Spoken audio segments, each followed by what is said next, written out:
What if I told you that the most dangerous man in America wasn't a cartel kingpin, a corrupt politician, or even a rogue agent, but a commercial airline pilot from Louisiana who knew too much?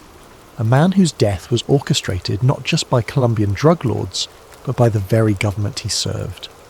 Welcome to the true story of Barry Seal, where the line between patriot and traitor becomes as blurred as the smoke over a small Arkansas airport.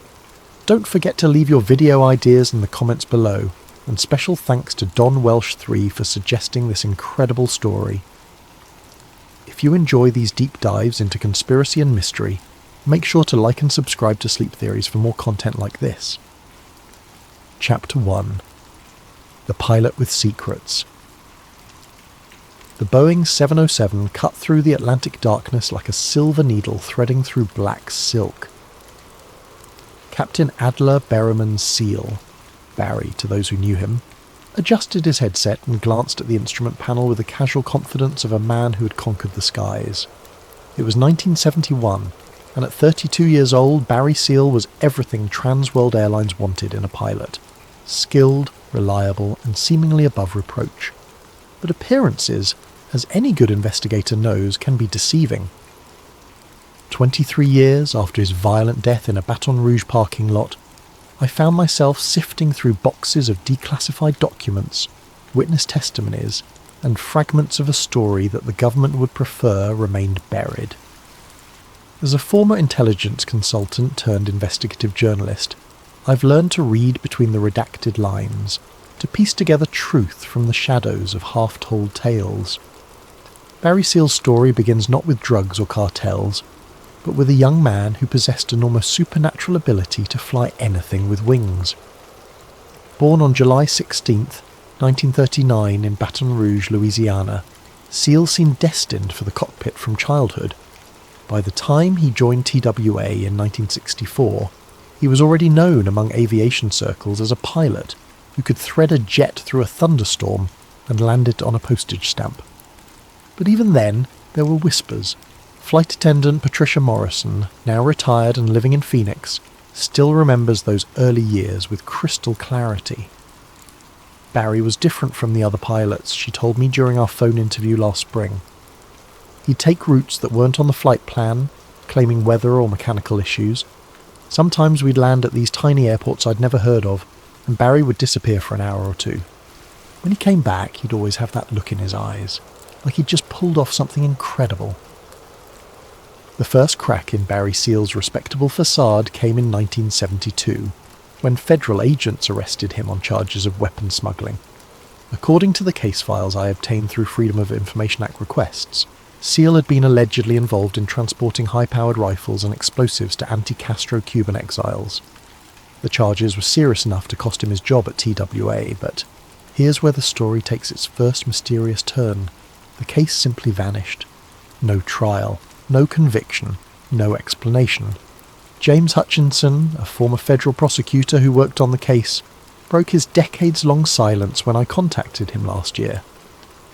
"I've never seen anything like it," he said, his voice still carrying traces of frustration after all these years. "We had solid evidence, witnesses, even photographs of Seal loading weapons onto aircraft. Then one morning, I came into the office and was told the case was being dropped. When I asked why, my supervisor just said the order came from Washington.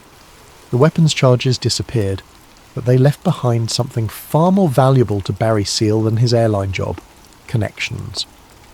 During those months when the case hung over his head, Seal had made contact with individuals operating in the shadowy world between legitimate business and outright criminality. These weren't street corner dealers or small-time smugglers. These were sophisticated operators with international reach and government protection. William Reeves, who would later become one of Seal's closest associates, described their first meeting in testimony given years later during congressional hearings. Barry wasn't like the cowboys we usually dealt with, Reeves said. He had this quiet confidence, this way of making you believe he could fly anywhere, anytime, without getting caught. And he had something else, something that took me years to understand. He had protection. That protection would prove to be both Barry Seal's greatest asset and his ultimate doom. By 1974, Seal was operating out of small airstrips across Louisiana and Arkansas, flying what he claimed were cargo runs for various clients. His planes, he owned several by this point, were modified with extended fuel tanks and sophisticated navigation equipment that seemed far beyond what a cargo pilot would need. Local airport managers learned not to ask too many questions when Barry Seal's aircraft arrived in the dead of night. Tommy Henderson worked the night shift at Acadiana Regional Airport during those years. Barry would come in maybe once or twice a month, Henderson recalled. Always between midnight and 3 in the morning. He'd taxi to the far end of the runway, away from the terminal, and these cars would pull up with no headlights on. They'd unload something from the plane, load something else, and Barry would be airborne again within 30 minutes. Never saw his face clearly, but I knew it was him by the way he handled that plane. What Henderson was witnessing were the early stages of what would become one of the most extensive drug smuggling operations in American history. But Barry Seal wasn't just a smuggler, he was an innovator. He developed techniques for evading radar, created drop zones in remote areas, and established a network of corrupt officials and willing accomplices that stretched from Louisiana to Colombia and points beyond. More importantly, he had begun to attract attention from people who mattered. In the spring of 1976, according to intercepted communications I obtained from a source within the DEA, Barry Seal's name appeared in a briefing document titled Emerging Threats, Independent Smuggling Operations.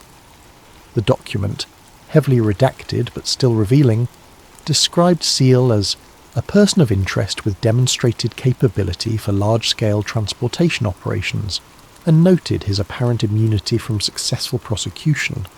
That immunity wasn't accidental.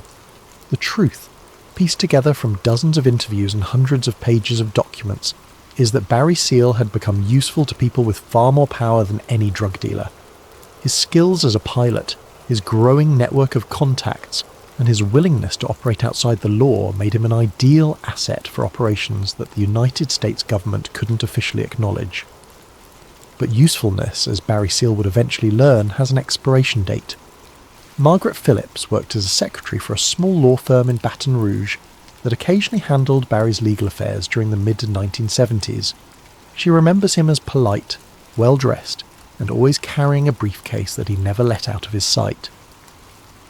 He came in maybe 4 or 5 times over 2 years, she told me, always paid in cash, always had this calm way about him, like nothing could rattle him. But there was one time, this was probably 1976 or early 1977, when he got a phone call in our office. I couldn't help but overhear part of it. He kept saying, "I understand the risks," and "the cargo will reach its destination." When he hung up, he sat there for maybe 10 minutes, just staring at that briefcase. Then he looked up at me and said, "Some cargo is worth more than gold, and some cargo will get you killed." By 1978, Barry Seal had made the transition from marijuana to cocaine, and his operations had grown sophisticated enough to catch the attention of the Medellin cartel. This wasn't simply a matter of one smuggler dealing with another. This was the beginning of a relationship that would ultimately involve some of the most powerful people in both the criminal underworld and the United States government. But to understand how Barry Seal became entangled with Colombian drug lords, we need to look at what was happening hundreds of miles away in the mountains of South America, where a young man named Pablo Escobar was building an empire that would eventually require the services of the best pilot money could buy. Chapter 2. Into the Cartel Web. The call came on a humid August night in 1978, when Barry Seal was sitting in his Baton Rouge home, nursing a bourbon and reviewing flight charts. The voice on the other end spoke accented English and offered him more money than he'd ever seen for a single flight. All he had to do was pick up a package in Colombia and deliver it to a small airstrip in Florida. It was the call that would change everything. According to Max Mermelstein, the cartel insider who later became a government witness, Barry Seal's reputation had preceded him into the cocaine underworld. The Colombians had heard about this gringo pilot who could fly anything anywhere without getting caught, Mermelstein testified in congressional hearings years later. They needed someone reliable, someone with connections, someone who understood that in this business, silence isn't just golden, it's survival. Seal's first cocaine run was a revelation.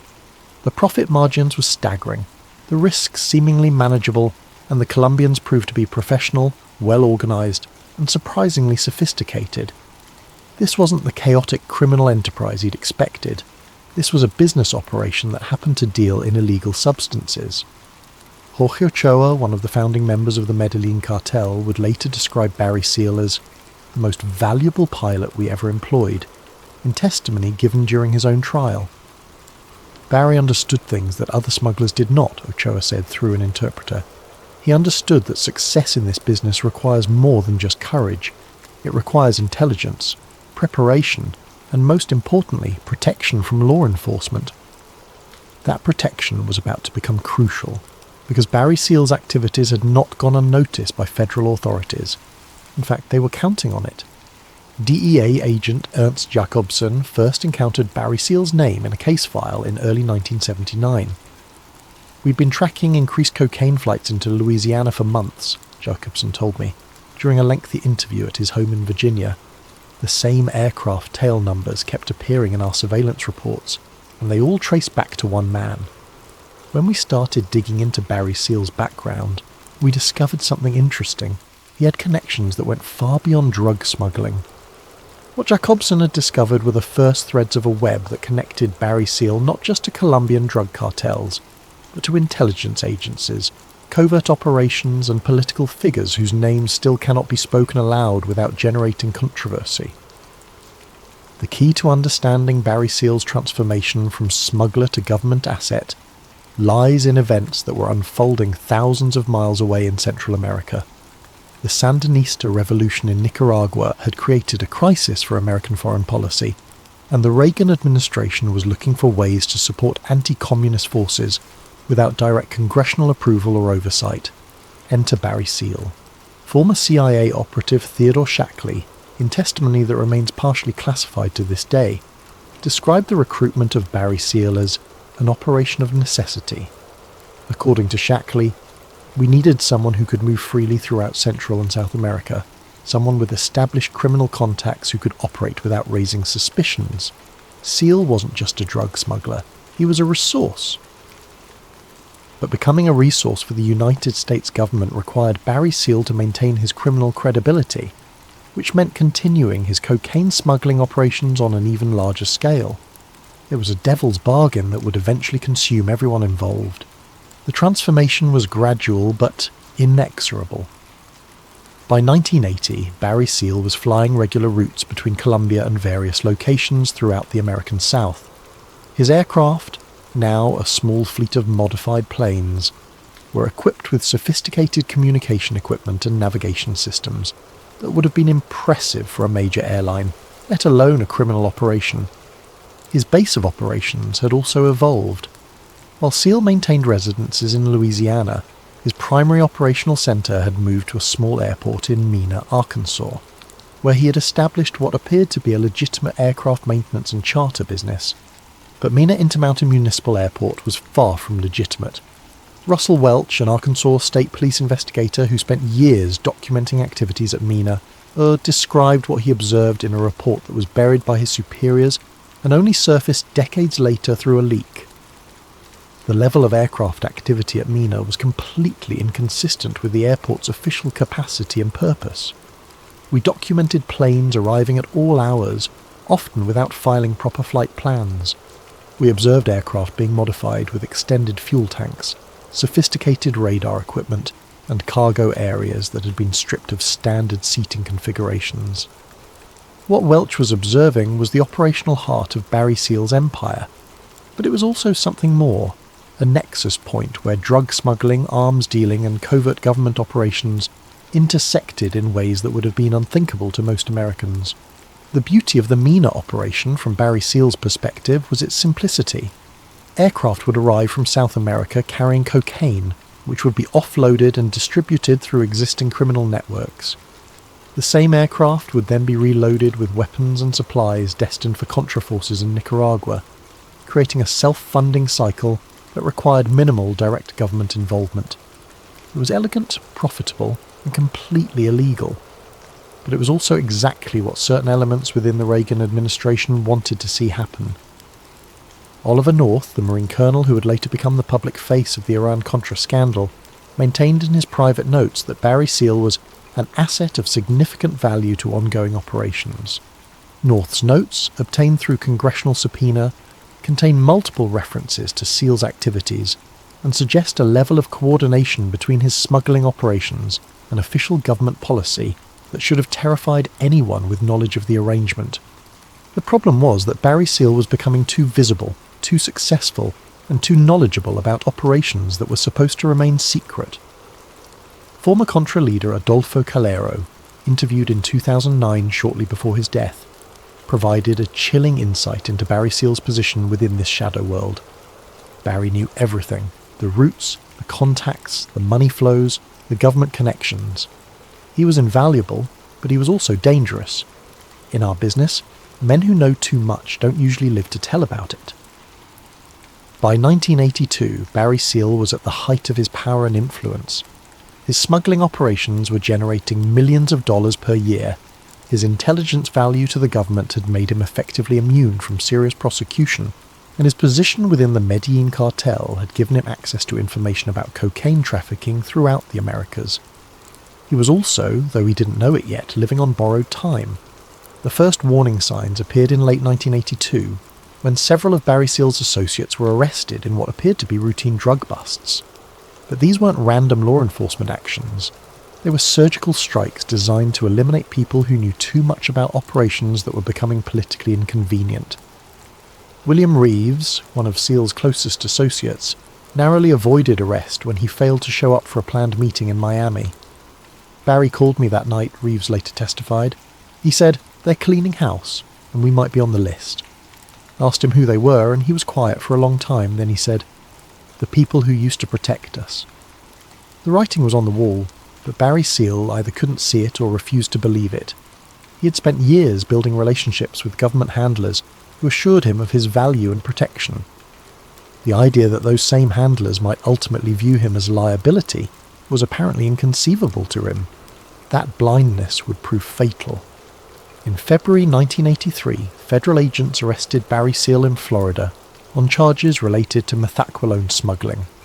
Unlike his 1972 weapons charges, these charges stuck. But rather than marking the end of Barry Seal's criminal career, his arrest marked the beginning of the final phase of his life, a phase in which he would become more valuable to the government than ever before, and infinitely more dangerous to himself.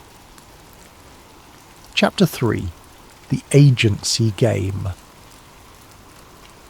The Dade County Jail in Miami is not a place where most people would expect to find the future of American covert operations, but in March 1983, that's exactly where Barry Seal found himself, contemplating an offer that would define the remainder of his life.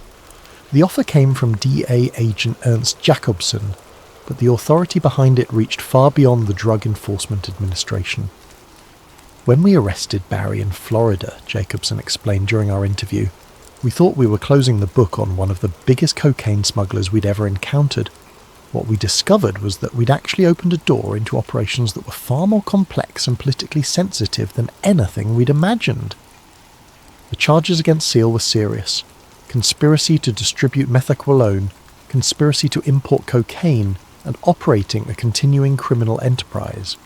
Conviction on all counts would likely result in a life imprisonment without possibility of parole. For most criminals, such charges would represent the end of the road. For Barry Seal, they represented an opportunity. The deal was elegant in its simplicity. In exchange for his cooperation as a government informant, Barry Seal would receive immunity from prosecution on the Florida charges and protection for his ongoing operations. All he had to do was provide intelligence on his Colombian contacts and assist in operations designed to gather evidence against high-level cartel figures. What the deal didn't specify, and what Barry Seal apparently never fully understood, was that his cooperation would require him to penetrate deeper into cartel operations than ever before, gathering intelligence that would ultimately make him the most knowledgeable American civilian about the inner workings of the Medellin cartel. It would also make him the most dangerous. On March 28, 1984, Barry Seal signed a letter formally agreeing to act as a DEA informant. The letter, which I obtained through FOIA requests, contains language that is remarkably revealing. Mr. Seal acknowledges that his cooperation may require him to engage in activities that would normally be considered criminal in nature, and that such activities are undertaken with the full knowledge and approval of authorised government personnel. In other words, Barry Seal was being given official permission to continue smuggling cocaine on behalf of the United States government. The operations that followed were masterpieces of covert intelligence gathering. Barry Seal's aircraft were equipped with hidden cameras and recording equipment, allowing him to document cartel meetings, photograph key players, and record conversations that provided unprecedented insight into cocaine trafficking operations. One of the most significant intelligence coups occurred in June 1984, when Barry Seal flew a specially modified cargo plane to a remote airstrip in Nicaragua, where he was scheduled to pick up a cocaine shipment. Unknown to his cartel contacts, the aircraft contained sophisticated camera equipment that captured photographs of Sandinista officials directly involved in cocaine trafficking operations. Those photographs would later be used by the Reagan administration to justify increased military aid to the Contras, but they also represented something more dangerous: proof that Barry Seal had access to intelligence that could embarrass or destroy powerful people on both sides of the drug war. Pablo Escobar himself appears in several of the photographs Barry Seal captured during this period.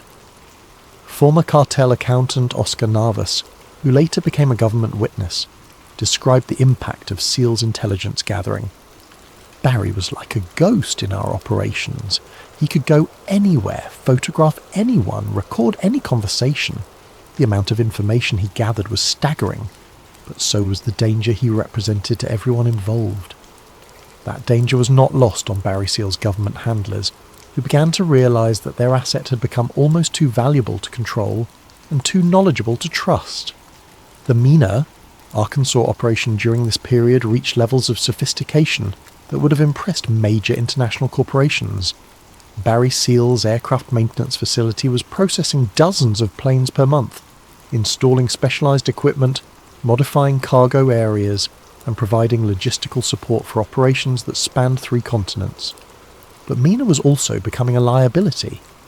Local residents had begun to notice the unusual level of activity at the small airport. Arkansas State Police investigator Russell Welch was conducting his own investigation of Seal's operations. Congressional staffers were asking uncomfortable questions about CIA activities in Arkansas. The solution, from the perspective of Barry Seal's government handlers, was to gradually transition him from active operations to a purely intelligence role. Instead of flying drugs and weapons himself, he would use his cartel contacts to gather information, while other operators handled the actual smuggling. Barry Seal had other plans. According to intercepted phone conversations from this period, Seal had begun to believe that his intelligence value made him untouchable. He started taking risks that his handlers considered reckless, including direct contact with high-level cartel figures and politicians who should have remained beyond his reach. More dangerously, he had begun to document his own operations in ways that created permanent records of activities that were supposed to remain completely secret. Jennifer Morrison, a former secretary who worked at Barry Seal's Baton Rouge office during 1984 and 1985, described finding files that contained photographs, flight logs, and financial records that chronicled years of government-sanctioned criminal activity. Barry kept everything, she told me.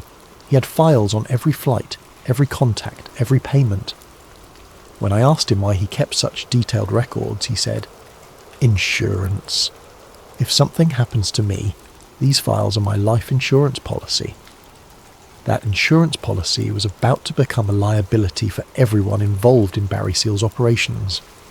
In late 1984, congressional investigators began looking into rumours of CIA involvement in drug trafficking operations. The focus of their investigation was Central America and the Contra War, but their inquiries were leading them dangerously close to Mena, Arkansas and Barry Seal's operations. At the same time, investigative journalists were beginning to piece together connections between drug smuggling and covert government operations. The story was too big and too explosive to remain secret indefinitely. Something had to be done. The first indication that Barry Seal's protection was evaporating came in January 1985, when several of his most trusted associates were arrested in coordinated raids across multiple states. Unlike previous arrests of his people, these raids appeared to target individuals who had specific knowledge of government connections to SEAL's operations. Barry Seal himself remained untouched, but he was smart enough to recognise a pattern. "Barry called me in a panic," recalled Thomas Cooper, a former pilot who had worked for SEAL during the early 1980s. He said they were shutting down everyone who knew about the government connections. He was scared, really scared. Barry Seal wasn't a man who scared easily, so when I heard the fear in his voice, I knew something bad was coming. That something bad was already in motion. By spring 1985, elements within the Reagan administration had concluded that Barry Seal knew too much about operations that could not be allowed to become public knowledge. His intelligence value was now outweighed by the risk he represented to ongoing covert activities and high-level officials. The solution was as elegant as it was ruthless. Barry Seal would be allowed to fall into the hands of his enemies, but first he would be stripped of the protection that had kept him alive for so many years. Chapter 4. The Unraveling. The courtroom in Baton Rouge was unusually quiet on the morning of December the 20th, 1985, as federal judge Norman Roettiger prepared to announce his sentence for Barry Seal. The charges, conspiracy to import and distribute cocaine, carried a potential life sentence, but everyone in the room knew that Barry Seal's cooperation with federal authorities had earned him consideration for a much lighter punishment. What they didn't know was that Judge Roettiger was about to sign Barry Seal's death warrant. The sentence that morning was probation, 6 months in a halfway house, followed by supervised release. For most defendants, such a sentence would represent an incredible victory. For Barry Seal, it represented the end of his protection and the beginning of his final countdown. Judge Roettiger's sentencing conditions were specific and devastating. Barry Seal was required to reside at the Salvation Army Community Treatment Center in Baton Rouge every night. He was forbidden from carrying weapons or employing bodyguards. He was prohibited from leaving the Baton Rouge area without permission. In other words, Barry Seal, a man who had made enemies of the most dangerous drug dealers in the world, was being made completely vulnerable. The sentencing conditions were essentially a death sentence, former federal prosecutor Jake Matthews told me. Everyone in that courtroom knew Barry had enemies who would kill him given the chance. Making him sleep in the same place every night without protection was like painting a target on his back. The target had actually been painted months earlier. According to intercepted communications obtained by Colombian authorities and later shared with American intelligence agencies, Pablo Escobar had placed $1 million bounty on Barry Seal's head as early as October 1984. The price had been increased to $3 million by the time of his sentencing, with additional bonuses offered for anyone who could make his death appear to be the result of a robbery or random crime. More significantly, the contract on Barry Seal's life was no longer exclusively a cartel operation. Jorge Ochoa, in testimony given during his own trial years later, provided chilling insight into the forces that were moving against Barry Seal. The order to kill Barry did not come only from Pablo Escobar. There were Americans involved, Americans who had been working with Barry but who now saw him as a problem that needed to be solved. The Americans Ochoa referred to were never identified in his testimony, and attempts to get him to elaborate were unsuccessful. But other sources have provided fragments of the larger picture. Theodore Shackley, the former CIA operative who had been involved in recruiting Barry Seal as a government asset, acknowledged in congressional testimony that Seal had become a source of concern for ongoing operations. When pressed for details, Shackley invoked national security privileges and refused to elaborate. Oliver North's private notes from this period, obtained through congressional subpoena, contain multiple references to the Seal problem and discussions of appropriate solutions. One entry from November 1985 reads, "Seal's situation requires resolution before congressional hearings. Asset has become liability. Recommend immediate termination of relationship." The phrase termination of relationship in intelligence parlance can have multiple meanings, but in Barry Seal's case, the meaning would soon become clear. The months following his sentencing were a study in escalating paranoia and desperation. Barry Seal, who had spent years living as if he were invulnerable, suddenly found himself checking over his shoulder and varying his routines in an attempt to stay ahead of killers he knew were coming for him. But his options were severely limited by the conditions of his probation. Patricia Seal, Barry's second wife, described the final months of his life as a nightmare of constant fear. Barry knew they were going to kill him. He told me repeatedly that he wouldn't live to see 1987. He tried to get the probation conditions changed, tried to get permission to carry a gun or hire protection, but every request was denied. The denial of Barry Seal's request for protection was particularly significant, given his history of cooperation with federal authorities. Former DEA agent Ernst Jacobson, who had served as Seal's primary handler during his years as a government informant, told me that such denials were highly unusual. Barry had provided intelligence that led to dozens of major arrests and seizures, worth hundreds of millions of dollars, Jacobson said. The idea that we wouldn't provide him with basic protection, after everything he'd done for us, was unconscionable. But the decision wasn't coming from the DEA. It was coming from much higher up. How much higher became clear in January 1986, when Barry Seal made a desperate attempt to secure his own survival by reaching out to journalists and congressional investigators. The first journalist to receive a call from Barry Seal was Jack Bloom, a former Senate investigator who had been looking into connections between drug trafficking and covert government operations. Bloom's notes from their conversation, which I obtained from his personal files, provide a haunting glimpse into Barry Seal's state of mind during his final weeks. Seal was clearly terrified, but also angry. He said he had been promised protection in exchange for his cooperation, and that promise had been broken. He claimed to have documentation of the government officials directly involved in drug trafficking and arms dealing. He wanted to tell his story before they killed him. But Barry Seal never got the chance to tell his story. On the evening of February 18th, 1986, Barry Seal left the Salvation Army Community Treatment Center for what would be the final time. According to witnesses, he appeared nervous and kept checking his watch as if he were late for an appointment.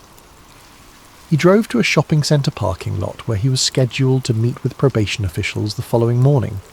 It was a routine he had followed for weeks, but on this night someone was waiting for him. The surveillance tape from the shopping centre security camera, which was not released publicly until years later, shows Barry Seal's car pulling into the parking lot at approximately 6:15 p.m. A second vehicle, a dark-coloured sedan with tinted windows, enters the frame less than 2 minutes later. What happened next lasted less than 30 seconds, but represented the culmination of years of betrayal, conspiracy, and cold calculation. 3 men exited the sedan and approached Barry Seal's vehicle. The first man carried what appears to be a MAC-10 submachine gun, equipped with a sound suppressor. Barry Seal, apparently recognising the danger, attempted to exit his vehicle and run, but he was cut down in the parking lot before he could take more than a few steps. The killers fired 17 rounds into Barry Seal's body, ensuring that he would not survive to tell his story. They then calmly returned to their vehicle and drove away, disappearing into the Louisiana night. Barry Seal was pronounced dead at the scene. He was 46 years old. The investigation that followed was swift, professional, and ultimately meaningless. Within days, federal authorities had identified and arrested 3 Colombian nationals who were charged with Seal's murder. All 3 were eventually convicted and received life sentences. But the investigation never addressed the larger questions surrounding Barry Seal's death. Who had provided the killers with information about his routines? How had they known he would be in that parking lot at that specific time? And most importantly, who had arranged for Barry Seal to be stripped of the protection that might have saved his life? Those questions remain unanswered to this day. Chapter 5. The Hit. The Salvation Army Community Treatment Center on Airline Highway in Baton Rouge is not the kind of place where international conspiracies typically unfold, but on the morning of February 19th, 1986, it became ground zero for what may have been one of the most politically motivated assassinations in American history. Barry Seal's body was discovered at 6:21 a.m. by a maintenance worker who had arrived early to clear ice from the parking lot. The scene was both brutal and calculated. 17 bullet wounds, most concentrated in the chest and head area, delivered with the precision of professional killers who had no intention of leaving their target alive. But it was what investigators found in Barry Seal's car that would prove most revealing about the true nature of his death. Detective Lieutenant Raymond Young of the East Baton Rouge Parish Sheriff's Office was the first investigator to arrive at the scene. His initial report, which I obtained through public records requests, noted several unusual aspects of the crime scene that suggested this was far more than a simple drug-related killing. The victim's wallet was untouched, containing over $1,200 in cash, Young wrote in his report. His expensive watch and jewellery were not taken. The vehicle showed no signs of forced entry or struggle. This appeared to be a planned execution rather than a robbery or crime of opportunity. More significantly, investigators found a briefcase in Barry Seal's car that contained documents relating to his government cooperation, including correspondence with DEA agents, flight logs from intelligence-gathering missions, and photographs of high-level cartel figures that had been taken during his undercover work. The briefcase also contained something else, a handwritten note dated February 17, 1986, just 2 days before his death. The note, written in Barry Seal's distinctive handwriting, read, "If something happens to me, the people who know why will be in the files at my lawyer's office. I hope Linda and the kids will understand that I was trying to serve my country even when my country decided I was expendable." Linda was Barry Seal's third wife, Linda Ross Seal, who had married him in 1983 during the height of his cooperation with federal authorities. When I interviewed her at her home in Baton Rouge last year, she still seemed haunted by the events surrounding her husband's death. Barry knew he was going to die, she told me, tears forming in her eyes despite the passage of more than 30 years. He told me the week before that they had decided he knew too much.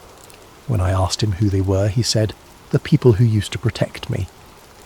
The investigation into Barry Seal's murder proceeded with remarkable efficiency. Within 72 hours, federal authorities had identified 3 Colombian nationals as the primary suspects: Luis Carlos Quintero Cruz, Miguel Velez, and Bernardo Antonio Vasquez. All 3 men were arrested within a week of the murder, and their trials proceeded with what defense attorneys would later characterize as unusual haste. The prosecution presented evidence that the 3 killers had been hired by Pablo Escobar and Jorge Ochoa as part of the cartel's ongoing war against government informants. But the prosecution never addressed several crucial questions that emerged during the investigation. How had the killers known Barry Seal's exact location at the time of his death? His presence in that parking lot was not part of his regular routine. He was there for a meeting with probation officers that had been scheduled only days earlier. The scheduling of that meeting and the communication of its location had involved multiple government agencies and officials. How had the killers managed to enter and leave the United States without detection? All 3 were known associates of major drug trafficking organizations and should have been on various government watch lists, yet they had apparently moved freely throughout the country while planning and executing the assassination. Most importantly, why had Barry Seal been denied the protection that was typically provided to high-value government informants? His request for permission to carry weapons or employ bodyguards had been repeatedly denied, despite clear evidence that his life was in danger. The answers to these questions, if they exist, remain buried in classified files that have never been released to the public. Former DEA agent Ernst Jakobsen, who had served as Barry Seal's primary handler during his years as a government informant, provided the most revealing insight into the true circumstances of Seal's death during our interview. Barry's death was not a surprise to anyone in government circles, Jacobson told me. We all knew he was marked for death, and we all knew that the conditions of his probation made it virtually impossible for him to protect himself. The question that kept me awake at night then, and still keeps me awake now, is whether that was intentional.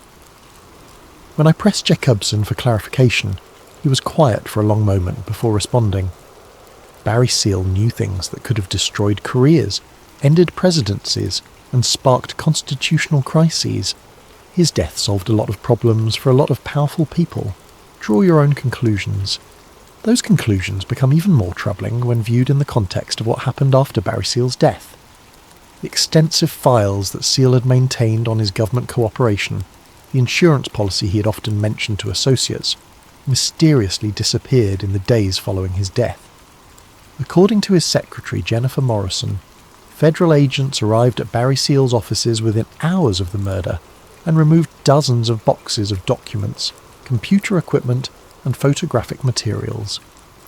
They had warrants for everything, Morrison recalled. But what struck me as odd was how quickly they moved. It was like they knew exactly what they were looking for and where to find it. The seizure of Barry Seal's files was conducted under the authority of a federal warrant that cited national security concerns, but the warrant itself remains classified to this day. Attempts by Seal's family to recover personal documents and photographs have been unsuccessful, with government attorneys arguing that release of the materials would compromise ongoing intelligence operations. But some documents survived the purge, hidden in locations that Barry Seal had prepared for exactly this contingency. 3 months after his death, workers renovating Barry Seal's Baton Rouge home discovered a hidden safe behind a false wall in the basement. The safe contained photocopies of flight logs, financial records, and correspondence that provided a partial picture of his government cooperation. More significantly, the safe contained a tape recording that Barry Seal had apparently made just weeks before his death. The tape, which runs for approximately 45 minutes, features Barry Seal describing his relationship with various government agencies and detailing specific operations in which he had participated. The recording was provided to congressional investigators in 1987 but was never made public, and its current location is unknown. However, a transcript of portions of the tape was leaked to journalists in 1991, and I was able to obtain a copy through a source who requested anonymity. The transcript provides chilling insight into Barry Seal's state of mind during his final weeks, and his understanding of the forces moving against him. "I've been flying drugs and weapons for the government for 6 years, Seal says on the recording. I've taken photographs, gathered intelligence, and provided information that has been used to justify policies and operations that the American people know nothing about. But now they're afraid that I know too much, that I might talk to the wrong people or write the wrong book." Later in the recording, Seal becomes more specific about the nature of his concerns. "They promised me protection in exchange for my cooperation, but that protection is disappearing. My handler told me last week that my usefulness was coming to an end, and that I should consider relocating to another country. When I asked what would happen if I refused to leave, he just looked at me and said, 'Barry, you're a smart man. You can figure that out for yourself.'" The most damaging portion of the transcript deals with Seal's knowledge of high-level government involvement in drug trafficking operations. "The cocaine I was flying wasn't just going to street dealers," Seal says. "Some of it was being used to fund operations that Congress had refused to authorize. Some of it was being traded for weapons that were shipped to people we weren't supposed to be helping. And some of it was ending up in the hands of people who were supposed to be fighting the drug war, not participating in it." When the transcript was leaked in 1991, it sparked congressional hearings and investigations that ultimately went nowhere. Key witnesses refused to testify, citing national security concerns. Documents were heavily redacted or declared classified, and the few officials who did agree to testify claimed no knowledge of Barry Seal's specific allegations. But the most revealing aspect of the government's response to Barry Seal's death was not what they investigated. It was what they ignored. Despite clear evidence that Barry Seal's murder had been planned and executed with inside knowledge of his movements and routines, no investigation was ever conducted into the possibility of government involvement in his death. The 3 Colombian killers were convicted and sentenced, the case was closed, and the larger questions surrounding Seal's assassination were quietly buried. The speed and finality of this process was itself suspicious. Major drug-related murders typically generate extensive investigations that can last for years. The murder of a high-value government informant should have prompted even more intensive scrutiny. Instead, Barry Seal's case was wrapped up in less than 18 months, with no investigation into the intelligence failures that had allowed his killers to operate freely, no examination of the decision-making process that had left him vulnerable, and no accountability for the officials who had promised him protection and then withdrawn it. The message was clear. Barry Seal's death was not a failure of the system. It was the system working exactly as intended. Jorge Ochoa, the cartel leader who had worked extensively with Barry Seal during the early 1980s, provided perhaps the most honest assessment of Seal's death during his own trial in 1991. Barry was killed because he knew too much about operations that were supposed to remain secret, Ochoa testified. The people who killed him were working for Pablo Escobar, but they were also working for others. Barry's death served many masters. When prosecutors pressed Ochoa to identify these others, he smiled grimly and said, "If I told you that, I would end up like Barry." The 3 Colombian killers who were convicted of Barry Seal's murder have never provided detailed accounts of how they planned and executed the assassination. All 3 received life sentences, and all 3 have maintained their silence about the broader conspiracy surrounding Seal's death. But Bernardo Antonio Vasquez, one of the convicted killers, did make one revealing statement during his trial. When asked by defense attorneys whether he had acted alone in planning the murder, Vasquez replied, "We had help. We had help from people who wanted Barry Seal dead as much as we did.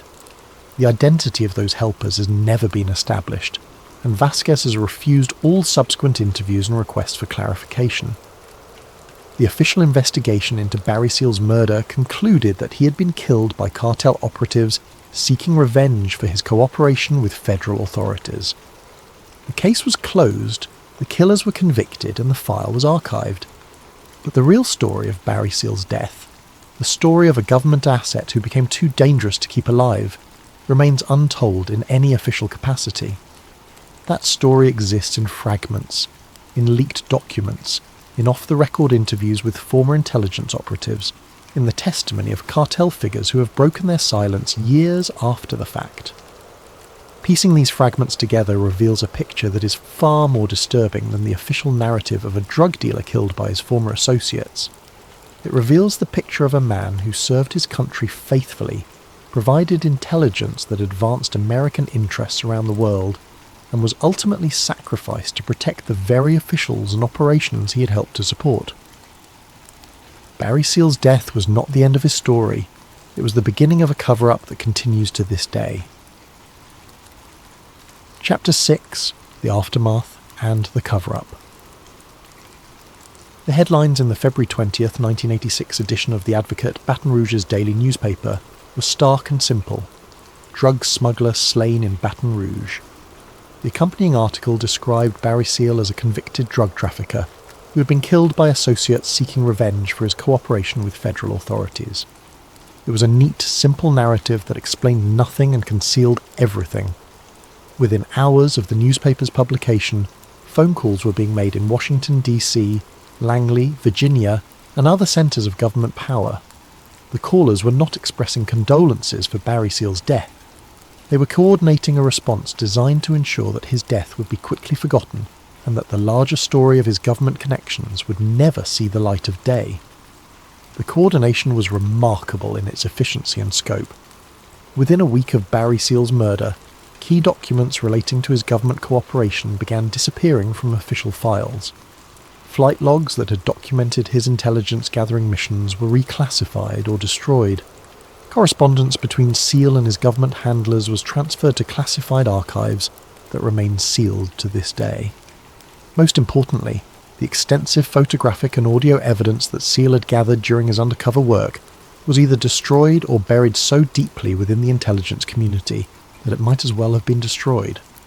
Former DEA agent Ernst Jacobson described the process during our interview. It was like Barry Seal had never existed. Within a month of his death, his name was being removed from case files, his intelligence reports were being archived under classifications that made them virtually inaccessible, and anyone who had worked with him was being reassigned or transferred to positions where they couldn't talk about what they knew. The erasure of Barry Seal from the official record was so thorough that by 1987, when congressional investigators began looking into connections between drug trafficking and covert government operations, they found almost no documentary evidence of his extensive cooperation with federal authorities. But some evidence survived, hidden in places that the official purge couldn't reach. Max Mermelstein, the cartel insider who had become a government witness, retained copies of documents that detailed Barry Seal's operations and his relationships with both cartel figures and government officials. When Mermelstein attempted to include this information in his congressional testimony, he was told that national security concerns required the information to remain classified. They didn't want the truth to come out, Mermelstein told me during a phone interview from his home in California, where he lives under an assumed name. Barry's story was too explosive, too damaging to too many important people. They killed him to shut him up, and then they rewrote history to make sure his story died with him. The rewriting of history extended beyond official documents to include the manipulation of witness testimony and the suppression of evidence that might have contradicted the official narrative of Barry Seal's death. Jorge Ochoa, the cartel leader who had worked closely with Seal during the early 1980s, was arrested in Spain in 1986, just months after Seal's murder. During his extradition proceedings, Ochoa offered to provide detailed information about American government involvement in drug trafficking operations in exchange for reduced charges. The offer was rejected. Instead, Ochoa was extradited to the United States, where he was convicted on drug trafficking charges and sentenced to 30 years in prison. During his trial, prosecutors successfully argued that any testimony about government involvement in drug trafficking was irrelevant to the charges against him. The pattern was repeated with other cartel figures who might have provided insight into Barry Seal's government connections. Witnesses who attempted to testify about official involvement in drug trafficking operations were either discredited, ignored, or silenced through plea agreements that included provisions prohibiting them from discussing certain topics. But the most systematic effort to bury Barry Seal's story involved the manipulation of congressional investigations into drug trafficking and covert operations. In 1987, Senator John Kerry of Massachusetts launched an investigation into allegations that the CIA had been involved in drug trafficking operations in Central America.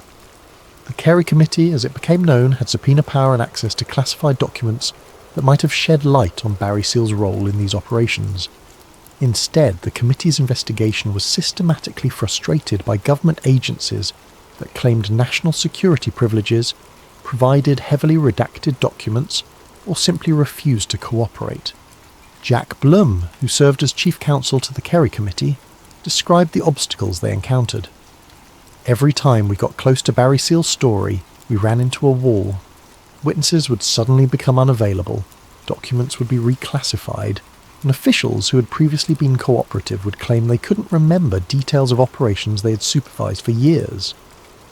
The Kerry Committee's final report, published in 1989, did conclude that individuals who provided support for the Contras were involved in drug trafficking, and that there are serious questions as to whether or not US officials involved in Central America failed to address the drug issue for fear of jeopardizing the war effort against Nicaragua. But the report made no mention of Barry Seal, despite evidence that he had been central to the operations the committee was investigating. That omission was not accidental. Robert Parry, the investigative journalist who had been one of the first reporters to expose connections between the Iran-Contra affair and drug trafficking, told me that he had attempted to include Barry Seal's story in his reporting, but had been discouraged by editors who claimed the story was too complex and too controversial for publication. Barry Seal's story had everything: drugs, weapons, covert operations, government corruption, and ultimately murder, Parry said. But it also had something else: the potential to bring down people at the highest levels of government. That made it too dangerous to tell. The danger was not just political, it was personal.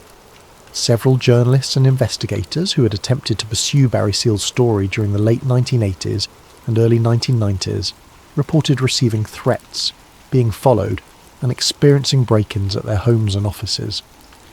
While none of these incidents could be directly linked to government agencies, the pattern was clear. People who dug too deeply into Barry Seal's background faced consequences. Danny Casolaro, the journalist who had been investigating connections between various government scandals during the early 1990s, had compiled extensive files on Barry Seal's operations before his death in a West Virginia hotel room in 1991. Casolaro's death was ruled a suicide, but his family and colleagues maintain that he had been murdered to prevent publication of his findings. Casolaro's files on Barry Seal disappeared after his death and have never been recovered. The suppression of Barry Seal's story was so successful that by the mid-1990s, most Americans had never heard his name. Those who had heard of him knew only the official version. He was a drug smuggler who had been killed by his former associates, but the truth had a way of surfacing, even when powerful forces worked to keep it buried.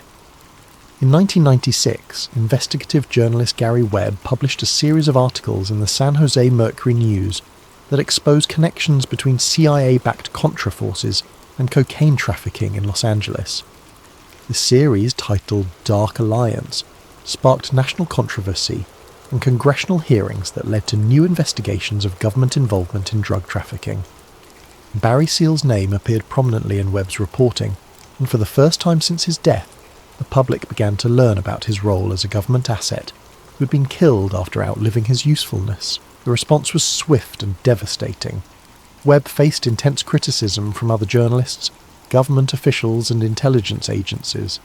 His editors at the San Jose Mercury News eventually distanced themselves from his reporting, and Webb's career was effectively destroyed. In 2004, Gary Webb was found dead in his home, with 2 gunshot wounds to the head. His death was ruled a suicide, but many who knew him believe he was murdered to prevent further investigation into government involvement in drug trafficking. The pattern was unmistakable. People who told Barry Seal's story faced consequences that ranged from career destruction to death. But the story refused to die completely. In 2006, Louisiana State Police investigator Russell Welch, who had spent years documenting activities at the Mena, Arkansas airport during Barry Seal's operations there, released his files to the public. The files contained thousands of pages of documents, photographs and surveillance reports that provided unprecedented detail about the scope and sophistication of Seal's operations. More importantly, Welch's files contained evidence of direct government involvement in activities at Mena that went far beyond simple drug smuggling. The files documented CIA aircraft using the Mena airport, weapon shipments to Central America, and financial transactions that suggested coordination between SEAL's operations and official government programs.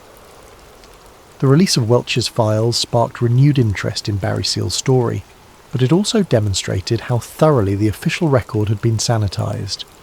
Most of the government documents referenced in Welch's files had been destroyed or reclassified, making independent verification of his findings impossible. Nevertheless, the files provided enough evidence to paint a picture of Barry Seal as something far more complex than a simple drug smuggler. He was a government asset who had been used to advance American interests in Central America, and had been killed when he became more of a liability than an asset. Today, more than 35 years after Barry Seal's death, most of the documents relating to his government cooperation remain classified.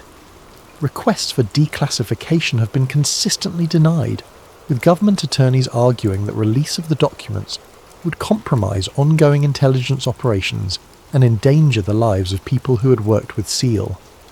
The argument might be more credible if not for the fact that most of the people who had worked with Barry Seal are now dead, many under circumstances that were never fully investigated.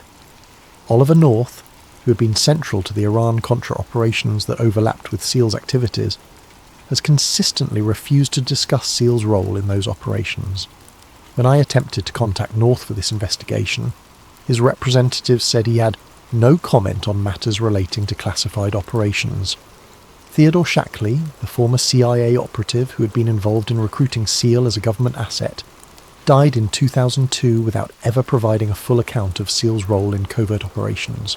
Ernst Jacobson, the DEA agent who had served as Seal's primary handler, provided the most honest assessment of the official response to Seal's death during our final interview.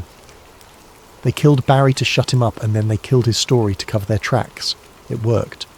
Most Americans still don't know who Barry Seal was or what he did for his country. That's exactly what they wanted. The cover-up of Barry Seal's story represents more than just the suppression of historical facts.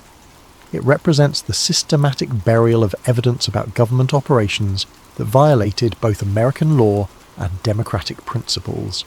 Barry Seal was killed not just because he knew too much, but because he represented proof that elements within the American government had become indistinguishable from the criminal organizations they claimed to be fighting. His death marked not the end of such operations, but the perfection of a system in which government assets could be used, discarded and forgotten without consequence or accountability. The smoke over Mina has long since cleared, but the truth about what happened there and why Barry Seal had to die to keep it secret remains buried in classified files that may never see the light of day.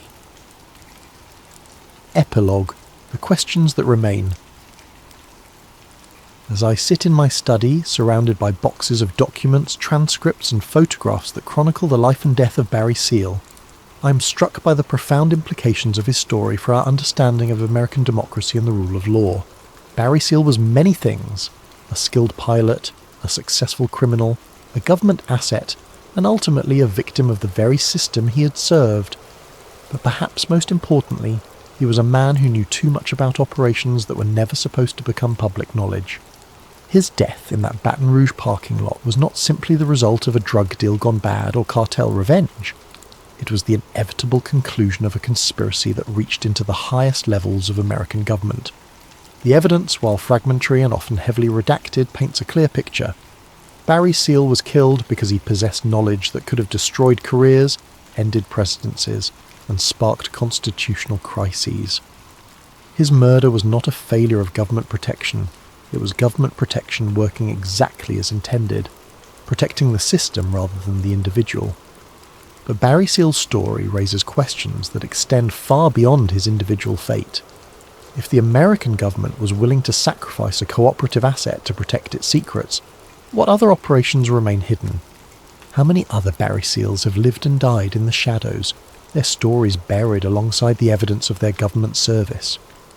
More troubling still, if elements within the government were willing to facilitate the murder of an American citizen to protect covert operations, what other crimes have been committed in the name of national security? These are not comfortable questions, and they do not have comfortable answers, but they are questions that must be asked if we are to understand the true nature of the institutions that govern our society. The suppression of Barry Seal's story was remarkably successful. For more than 3 decades, his name has been absent from most historical accounts of the Iran-Contra affair, the drug war, and covert operations in Central America. When he is mentioned at all, it is usually as a footnote, a drug smuggler who got what he deserved. But Barry Seal deserves better than to be relegated to a footnote in history. His story illuminates the dark intersection between government power and criminal enterprise, between national security and individual rights, between public service and personal survival. Most importantly, his story serves as a warning about what happens when government agencies operate without meaningful oversight or accountability. Barry Seal was recruited to serve his country, used to advance American interests, and ultimately sacrificed to protect the very officials who had directed his activities. His death was not an aberration. It was the logical conclusion of a system that values secrecy over transparency, expediency over justice, and institutional protection over individual rights. The files I have assembled for this investigation represent only a fraction of the documentation that once existed about Barry Seal's life and death. Most of the evidence has been destroyed, classified, or hidden so deeply within government archives that it might as well not exist. But enough remains to tell the essential story. Barry Seal was a government asset who was murdered when he became inconvenient, and his death was covered up to protect the officials and operations he had served. The cover-up was remarkably successful, but it was not perfect. Documents survived, witnesses spoke, and investigative journalists refused to let the story die completely. The truth, like smoke, has a way of seeping through even the most carefully constructed barriers. Today, as I complete this investigation, I am acutely aware that I am dealing with information that powerful people would prefer to remain secret. The threats and intimidation that faced earlier investigators of Barry Seal's story have not disappeared. They have simply become more sophisticated. But the story must be told, not just for Barry Seal's sake, but for the sake of all the other government assets who have served in the shadows and paid the ultimate price for their service. Their stories deserve to be remembered, their sacrifices acknowledged, and their deaths properly investigated. Barry Seal once told an associate, "When you work for the government, You're only as valuable as your last mission. When you become more trouble than you're worth, they'll cut you loose without a second thought. He was speaking from experience, and his words proved prophetic. The truth about Barry Seal's life and death may never be fully revealed. Too many documents have been destroyed, too many witnesses have died, and too many officials have taken their secrets to the grave.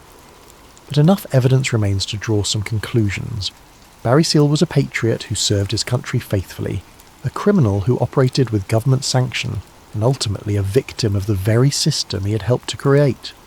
His death in that Baton Rouge parking lot was not the end of his story.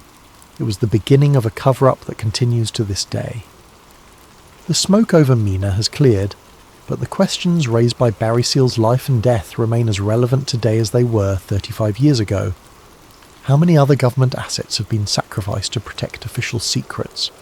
How many other operations have been buried alongside the evidence of their existence? And how many other Americans have died not in service to their country, but in service to officials who valued their own survival over the lives of those who served them? These questions deserve answers, but getting those answers will require more than an investigation. It will require a fundamental change in how we balance national security against individual rights, government secrecy against democratic accountability. Until that change occurs, Barry Seal's story will remain a cautionary tale about the price of serving a government that values loyalty but offers no guarantee of protection in return. As Barry Seal himself warned just weeks before his death, they'll turn on you when you know too much. He knew too much, and they turned on him. The question that remains is, who else knows too much, and when will they be turned on as well? Barry Seal took many secrets to his grave, but the most important secret of all, the truth about what happens to government assets who outlive their usefulness, died with him in that Baton Rouge parking lot. Or perhaps it didn't die at all. Perhaps it simply went underground like smoke from a distant fire, waiting for the right wind to carry it back into the light. The wind may be changing, and the smoke may be rising again. Barry Seal's story is not just history. It is a warning about the present and a prediction about the future. When a man becomes too useful, he becomes too dangerous. Barry Seal flew many missions, but only one would make others fear what he knew. That mission was his last.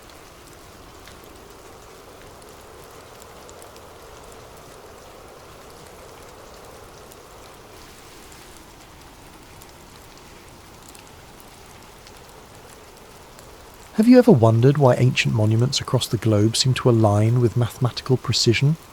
Why your GPS glitches in certain locations? Or why governments classify research about electromagnetic anomalies? Tonight's story might make you question every map you've ever trusted. Before we begin this journey into the hidden grid beneath our feet, I want to thank M10rapin for suggesting this topic. Your video ideas fuel these late-night tales, so please leave your suggestions in the comments below. And if you're ready to uncover the mysteries that keep you awake at night, make sure to like and subscribe to Sleep Theories. Now, dim your lights, settle in, and prepare to discover the truth about the lines that connect our world. My name is Alex Morrison, and I used to believe maps told the truth. As a GIS analyst, that's Geographic Information Systems for those who don't spend their days staring at satellite data and topographical overlays, I thought I understood how the world was organised. Cities here, mountains there, rivers cutting through valleys in predictable patterns carved by millions of years of erosion. Everything had a logical explanation. Everything could be mapped, measured and catalogued. That was before I found the pattern. It started innocently enough. Tuesday morning, October 15th, 8:47 a.m. I was hunched over my dual monitors in a cramped office in Brussels, working for Steinberg Construction Consortium. They'd hired me to evaluate potential sites for a new high-speed rail corridor that would connect Prague to Paris, part of the EU's Green Transportation Initiative. Routine work, overlay environmental data, check for protected sites, identify geological challenges. I'd done it 100 times before, but this time something was different. I was cross-referencing archaeological databases with our proposed route when I noticed it. A series of Neolithic monuments, stone circles, burial mounds, ancient wells, formed an almost perfect line across the landscape. Not just a few sites clustered together, but dozens of them, stretching for hundreds of miles. The proposed railway cut directly across this invisible corridor. At first, I laughed it off. Pattern recognition gone wild, I told myself. The human brain loves to find connections when none exist. But then I pulled up the magnetic anomaly data from the European Space Agency's swarm satellites. The coffee mug slipped from my hand, shattering on the floor. The magnetic variations followed the exact same line. Every single monument sat on a point of electromagnetic disturbance. The precision was impossible. We're talking about structures built 5,000 years apart by cultures that supposedly never interacted, aligned to within meters of a magnetic corridor that modern science had only just detected. I should have deleted the file, should have marked the route as approved and moved on with my life. Instead, I zoomed out. The line didn't stop at the edge of my survey area. It continued east through Romania, Turkey, Iran, west through England, across the Atlantic. I pulled up global archaeological databases, my fingers trembling as I plotted point after point. Stonehenge, Avebury, the Externstein, the Oracle at Delphi. Each site fell perfectly along extended trajectories of the same geometric pattern. My phone buzzed. A text from my supervisor. "Morrison, railway assessment due by noon. Stop whatever rabbit hole you're going down." But I couldn't stop. I'd found something that shouldn't exist. A planetary grid mapped by ancient peoples who supposedly thought the Earth was flat, following electromagnetic patterns we'd only discovered in the last century. Either I was losing my mind or I'd stumbled onto the greatest archaeological discovery of the millennium. I chose to believe the latter. That was my first mistake. 3 weeks later, I stood in a frost-covered field 40 kilometres outside Prague, watching my equipment fail in ways that defied every principle of engineering I knew. After discovering the alignment, I'd convinced Steinberg to let me conduct field surveys along the proposed route. Geological stability assessment, I'd called it. What I really wanted was to stand on one of these intersection points myself, to take readings that might explain how ancient peoples had detected magnetic anomalies without compasses or magnetometers. The morning had started normally enough. I'd parked my van on a dirt road near the village of Holubice, unloaded my survey equipment, and hiked 2 kilometres to the first monument site, a circle of weathered standing stones that locals called Devil's Dance. The temperature hovered just above freezing, and mist clung to the valleys like cotton wool. I set up my differential GPS unit first, waiting for it to lock onto satellites. The device chirped, showing full signal strength. Then, as I walked toward the centre of the stone circle, the screen flickered. Acquiring satellites. Signal lost. Acquiring satellites. I checked my phone. Same problem. The GPS app showed my location jumping wildly, placing me first in Prague, then Vienna, then somehow in the middle of the Atlantic Ocean. My professional-grade survey unit, accurate to within centimetres under normal conditions, couldn't even determine which continent I was on. The electromagnetic field meter came next. The moment I switched it on, the needle slammed against the maximum reading and stayed there, quivering like it was fighting against invisible restraints. I'd seen similar readings near power lines or transformer stations, but we were in the middle of farmland. The nearest electrical infrastructure was kilometres away. "You shouldn't be here." I spun around. An elderly woman stood at the edge of the field, wrapped in a thick wool shawl. Her face was deeply lined, her eyes the pale blue of winter sky. "I'm sorry," I called out in my broken Czech. She switched to accented English. "This place. It's not for outsiders, not for their machines." She gestured at my equipment with a gnarled finger. "I'm just conducting surveys for the railway," I explained, walking toward her, "making sure the ground is stable." She laughed, but there was no humour in it. "Stable? This line has been here since before the first stones were raised, before your railways, before your cities. Our ancestors knew to respect it, to build their monuments as, jak se říká, anchors, to keep the energy flowing properly." "Energy?" I pulled out my tablet, showing her the magnetic anomaly map. "You mean this? You know about the electromagnetic patterns?" Her eyes widened. For a moment she looked genuinely frightened. "You've mapped it. The whole grid?" She grabbed my arm with surprising strength. "You must stop. Some knowledge isn't meant to be documented. They will come for you if you continue." "Who will come?" But she was already walking away, moving faster than seemed possible for someone her age. "The ones who already know," she called back. "The ones who've always known." I wanted to follow her, to demand answers, but my drone chose that moment to fall out of the sky. No warning, no gradual descent. 1 second it was hovering steadily, the next it dropped like a stone, smashing into the frozen ground 20 meters away. As I ran to retrieve it, I noticed something through the trees, a structure that didn't belong.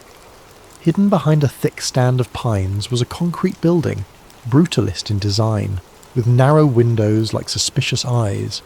Military architecture, Cold War era by the look of it. The smart thing would have been to leave immediately. Instead, I collected my broken drone and hiked toward the building. The structure was abandoned but not ancient. Rust streaked the metal door, which hung open on failing hinges. Inside, fluorescent lights dangled from exposed wiring, and the walls were covered in mould that formed patterns like continental drift. But it was the maps that stopped me cold. The entire north wall was covered in them. Topographical maps, geological surveys, electromagnetic readings, layers upon layers of data, some dating back to the 1960s. Red strings connected pins at various locations, creating a web that stretched across Europe. And running through it all, marked in thick black ink, was the same line I'd found. The same impossible alignment. In the corner, barely legible, someone had written, "Earth Grid Project, classified, destroy after review." I pulled out my phone to photograph everything, but the camera wouldn't focus. Every image came out distorted, as if the very air in the room was bending light. I tried sketching what I saw instead, my hands shaking from more than cold. A metal filing cabinet in the corner had been forced open, its contents mostly removed or destroyed. But wedged behind the bottom drawer I found a single folder. Water damage had made most of it illegible, but I could make out fragments. Electromagnetic conductivity peaks at intersection points. Ancient structures appear to function as regulatory nodes. Catastrophic potential if grid destabilizes. Project terminated by Joint Commission directive. The last page was a photograph, grainy but unmistakable. It showed a massive antenna array in what looked like Alaska, the same distinctive design I'd seen in conspiracy documentaries about HAARP. But this photo was dated 1971, decades before HAARP officially existed. A sound outside made me freeze, the crunch of footsteps on frost. Multiple sets, moving with military precision. I shoved the folder inside my jacket and slipped out the back window, dropping into a thorny hedge that tore at my clothes. Through the trees, I could see dark vehicles pulling up to the building, men in unmarked uniforms spreading out to surround it. I ran, not toward my van, they'd certainly have someone watching it, but deeper into the forest, following a deer trail that wound toward the next village. Behind me I heard shouting in a language I didn't recognize. Not Czech, not German. Something else. It took me 4 hours to circle back to my vehicle, approaching from the opposite direction through farmland. The van was untouched, but I knew they'd let me go, let me run. They wanted to see what I'd do next, who I'd contact. As I drove away, hand steady on the wheel despite the adrenaline coursing through my veins, I realised the old woman had been right. Some knowledge wasn't meant to be documented, but it was too late now. I'd seen the grid, seen evidence that governments knew about it, had studied it, had classified it, and I was going to find out why. My apartment in Brussels became a command centre for obsession. After the encounter at Holobici, I'd returned to work, filed a bland report recommending further geological assessment, and pretended everything was normal. But every evening, I locked my door, pulled the blinds and dove deeper into the mystery. The coffee table disappeared under printed maps. The walls became a spider web of string and pins connecting sites across continents. I'd stopped sleeping more than 3 hours a night, surviving on espresso and the electric thrill of discovery. The pattern was everywhere once you knew how to look. Start with the obvious ones, the monuments everyone knows, the pyramids of Giza, Stonehenge, Machu Picchu, Easter Island. Plot them on a globe, not a flat map, and they formed geometric relationships so precise they could have been placed by satellite guidance. The Great Pyramid sits at the exact centre of Earth's landmass. Easter Island is antipodal to the Indus Valley civilization sites. Angkor Wat, the Nazca Lines, and Easter Island form a perfect Great Circle route, but those were just the famous nodes. The real revelation came when I started plotting lesser-known sites. Every major ancient city sat on the grid. Babylon, Persepolis, Constantinople, Carthage, all built at intersection points where multiple energy lines converged. The Romans, master engineers, had built their road system following these same invisible highways. The Silk Road traced a major east-west corridor. Even modern cities clustered around the same points: New York, London, Tokyo, Cairo. It wasn't random. It couldn't be. I pulled declassified documents from every database I could access. The US Freedom of Information Act, the UK National Archives, leaked Soviet files from the fall of the USSR. Most of it was useless. Budget reports, personnel transfers, bureaucratic minutiae. But buried in the noise were fragments of something bigger. Project Stargate, the CIA's remote viewing program, included maps marking psychic hotspots that matched my grid lines perfectly. Operation Paperclip scientists had studied Earth radiation patterns in the 1950s. The Soviets had run something called Program Sputnik Grid that involved placing sensors at ancient monument sites across their territory.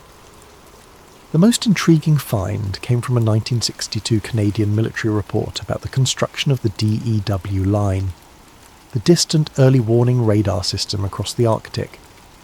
An engineer named Captain Lawrence Brennan had noted persistent electromagnetic anomalies at certain locations that required special shielding for equipment.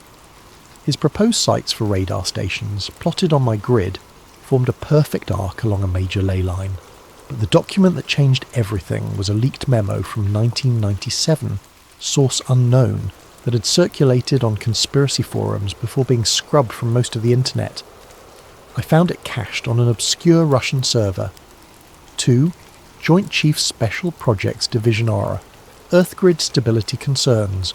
Recent seismic activity correlates with disruption of natural electromagnetic corridors via urban development and mineral extraction. Recommendation: establish monitoring stations at key intersection points under cover of telecommunications infrastructure. See attached list of priority sites. The attached list was gone, but the implication was clear. They knew. The military, the intelligence agencies, the energy companies, they all knew about the grid, and they were using it. I started mapping modern installations against the ley lines. The correlation was undeniable. HARP in Alaska, ISCAT in Norway, Sura in Russia, Arecibo in Puerto Rico. Every major ionospheric research facility sat directly on an intersection point. The Large Hadron Collider at CERN traced a circle around one of the most powerful convergent zones in Europe. Nuclear power plants clustered along the lines. Major military bases were built at intersection points. Even the routes of underground fibre optic cables followed the ancient paths, as if modern engineers were unconsciously drawn to the same energy corridors their ancestors had marked with standing stones. My phone rang at 3 a.m. on a Tuesday. Unknown number. Stop digging. The voice was electronically distorted, genderless. Who is this? Someone trying to help you. You found the grid. Congratulations. Now forget about it before you end up like the others. What others? Bruce Cathy, John Michel, Ivan Sanderson, all the researchers who got too close to the truth. Heart attacks, car accidents, sudden illnesses.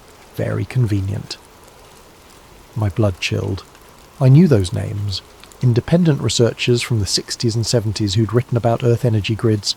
All died relatively young under questionable circumstances. Why are you warning me? Because the grid is destabilizing. The ancients built monuments as regulators, keeping the energy in balance. Modern construction is disrupting the flow. Mumbai, 2006. Haiti, 2010. Fukushima, 2011. Those weren't random natural disasters. They were pressure releases along fractured ley lines. That's impossible.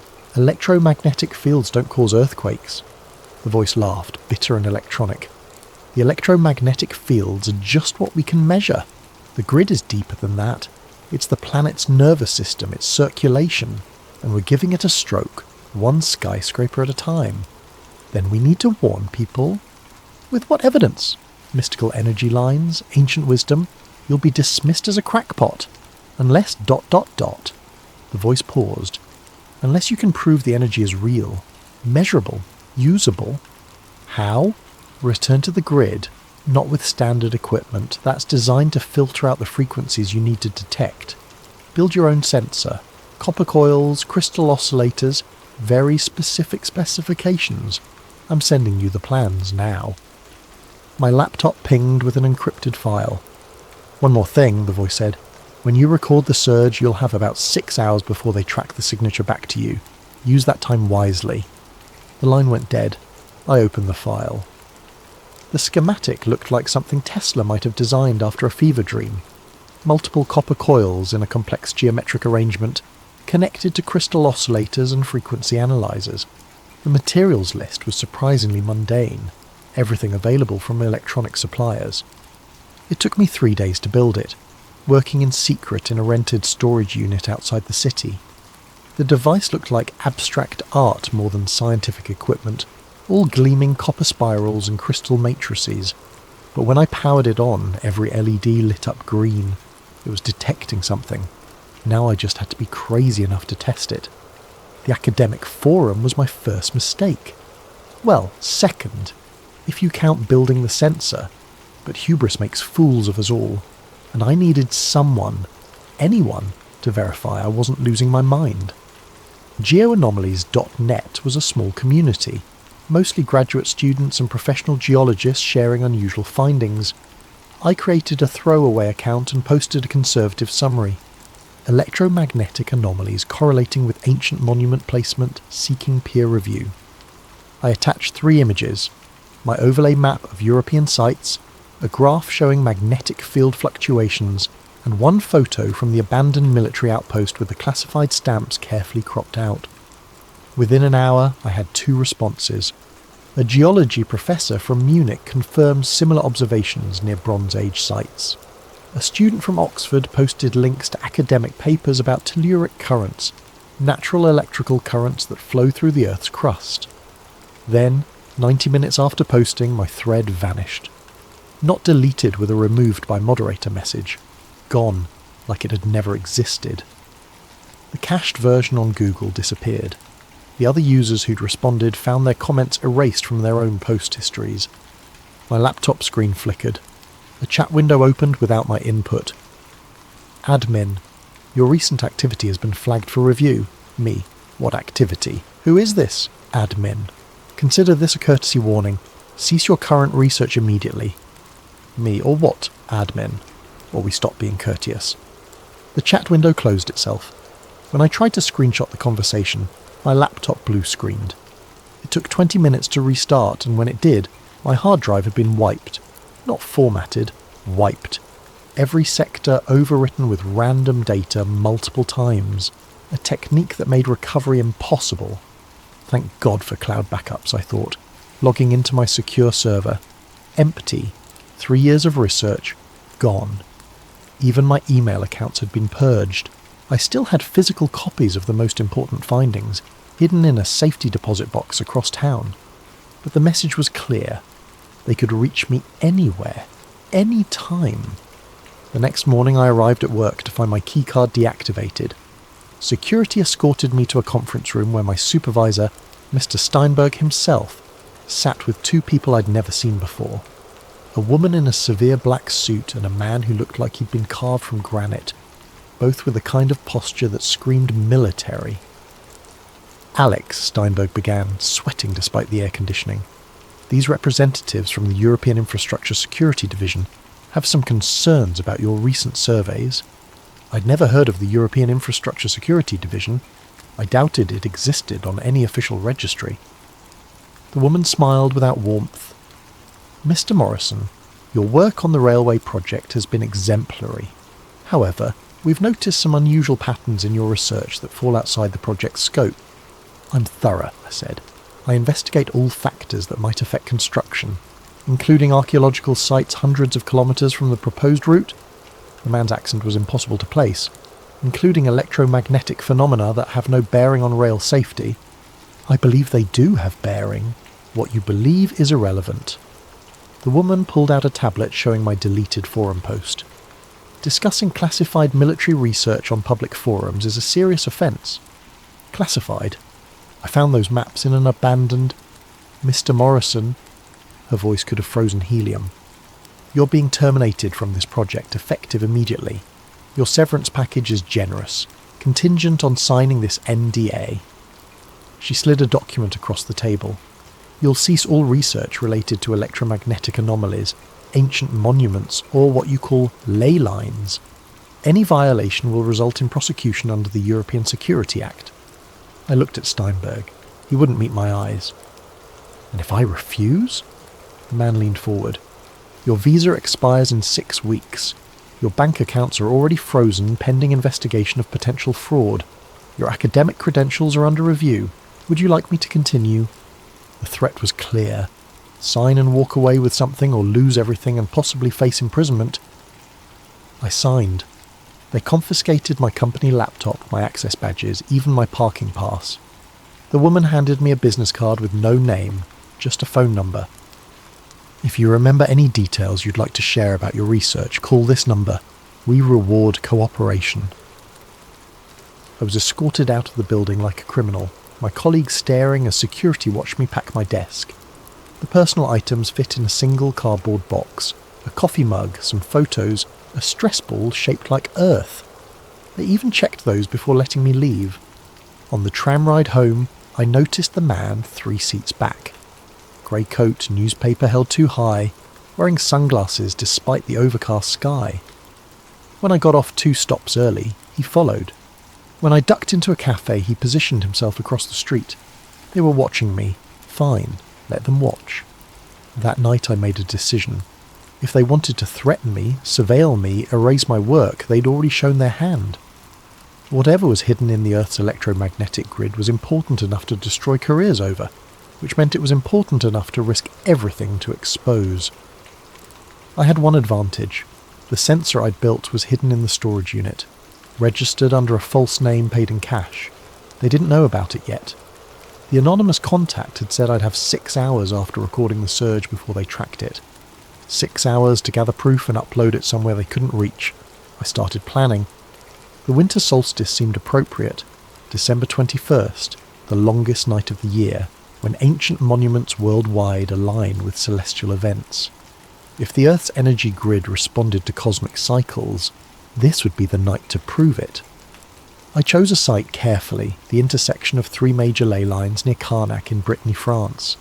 The famous stone rows there were just the visible part of a massive Neolithic complex, most of it on private land away from tourist routes. I'd identified a specific confluence point in a forest grove, marked by a small standing stone unknown to archaeology. The 2-week preparation was meticulous.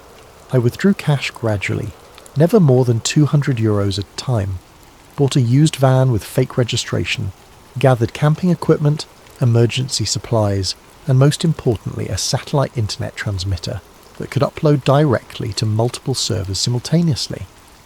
They were still watching me in Brussels, but their surveillance had grown lazy. Same operative, same patterns. On December 19th, I led him on a boring tour of grocery stores and laundromats, then slipped out the back of a cinema showing a 3-hour film. By the time he realised I was gone, I was already crossing into France on secondary roads. The grove near Carnac was exactly as satellite images had shown, a circle of ancient oaks surrounding a moss-covered menhir about 2 metres tall. The stone was carved with spiral patterns worn nearly smooth by millennia of weather. When I placed my hand on it, I felt a subtle vibration, like standing near a massive subwoofer playing below human hearing. I set up the sensor array according to the anonymous blueprints. Copper coils arranged in a complex mandala, crystal oscillators at specific angles, the whole apparatus connected to recording equipment and the satellite uplink. If this worked, data would stream to servers in 12 countries simultaneously. As sunset approached, my conventional instrument started showing anomalies. The magnetometer detected fluctuations in a rhythmic pattern, almost like a heartbeat. The frequency analyzer picked up ultra-low sounds below 7 Hz, the range that some researchers claim can induce altered states of consciousness. Then the sun touched the horizon, and everything changed. The copper coils began resonating, producing a tone that I felt more than heard. The crystals started glowing with a faint blue luminescence, not reflected light, but actual emission. The recording equipment went haywire, needles dancing across their maximum ranges. At the moment of sunset, 5:47 p.m. local time, the surge hit. The ground beneath me vibrated like a struck bell. The standing stone lit up with phosphorescent patterns, spirals of light racing across its surface following the ancient carvings. The air itself seemed to thicken, taking on a golden quality that made everything appear to be underwater. My body felt weightless, not floating, but as if gravity had simply forgotten about me. I watched my hand rise without conscious thought, fingers spreading to touch the charged air.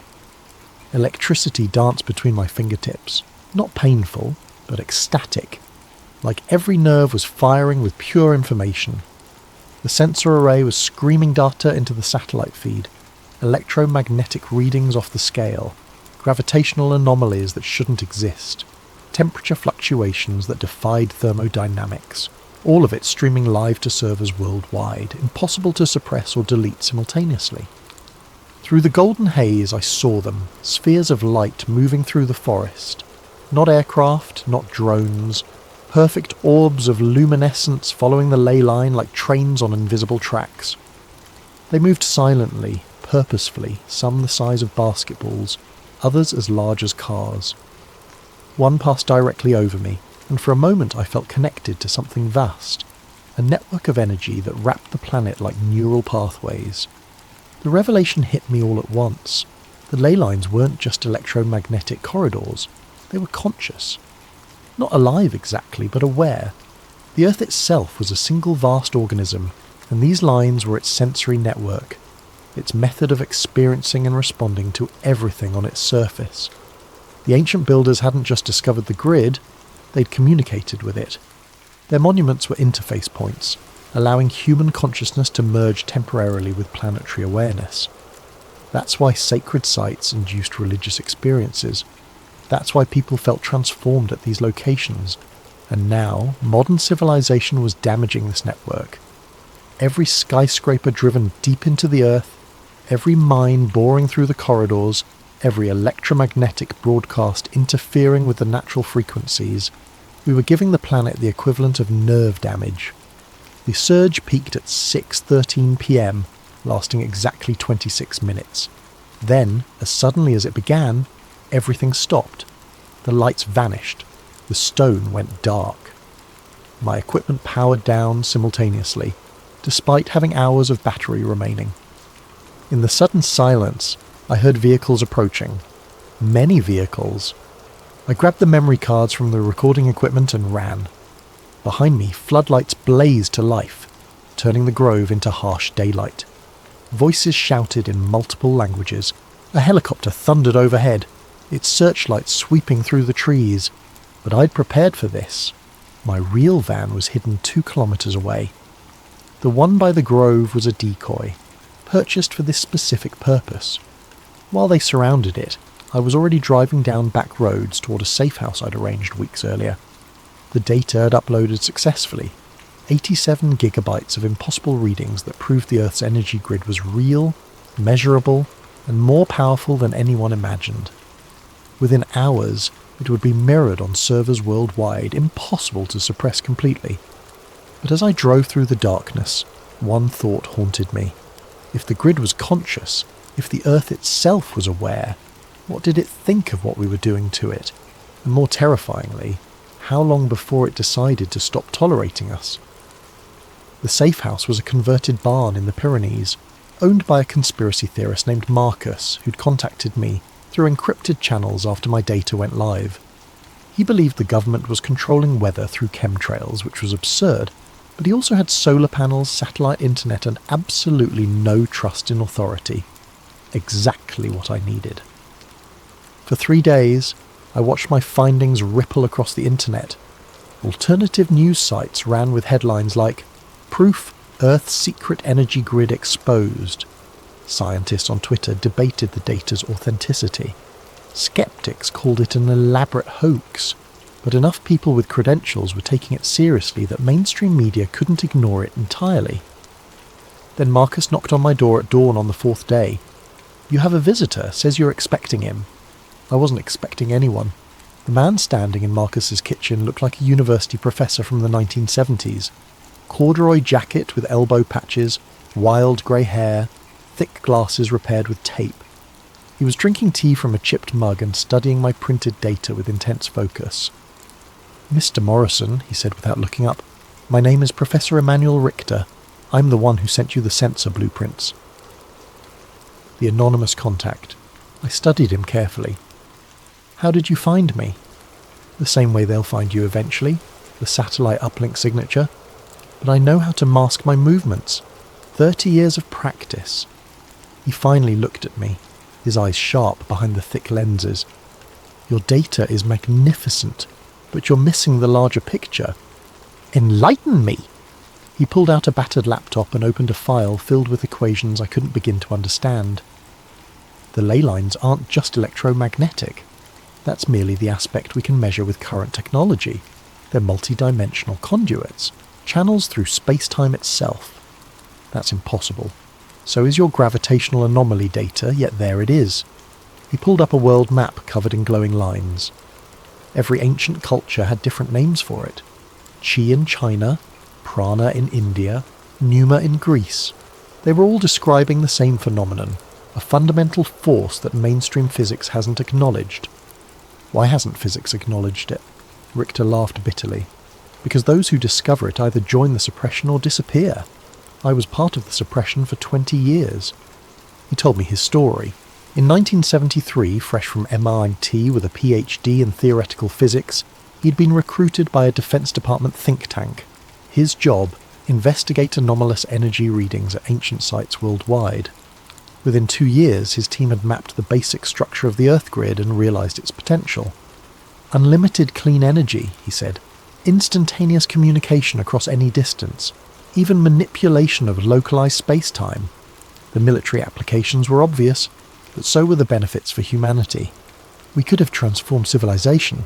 What happened? We succeeded. His face darkened. The first experimental tap into a ley line intersection was in Nevada, 1978. We pulled enough energy in 30 seconds to power Las Vegas for a year. Then the intersection point destabilized. He showed me a classified photo, a perfectly circular crater 300 meters across, the sand turned to glass. The official record lists it as an underground nuclear test, but no bomb did that. We'd ruptured something fundamental in the grid structure. The project was immediately classified beyond top secret. Research continued, but focused on weaponization rather than energy production. HARP, Richter explained, wasn't about weather modification or mind control. Those were cover stories. It was about learning to manipulate the grid without destabilizing it. "But they're failing," he continued. "Every year more intersection points become unstable. The Haiti earthquake, the Japanese tsunami, the increase in volcanic activity, they're all symptoms of grid breakdown. Caused by what? Everything.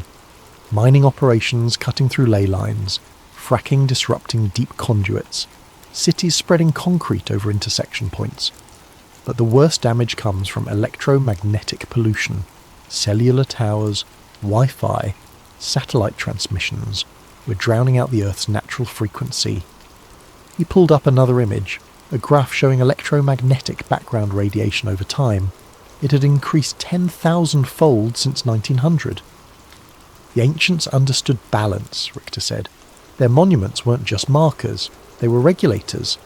Stone circles amplified and stabilized the energy.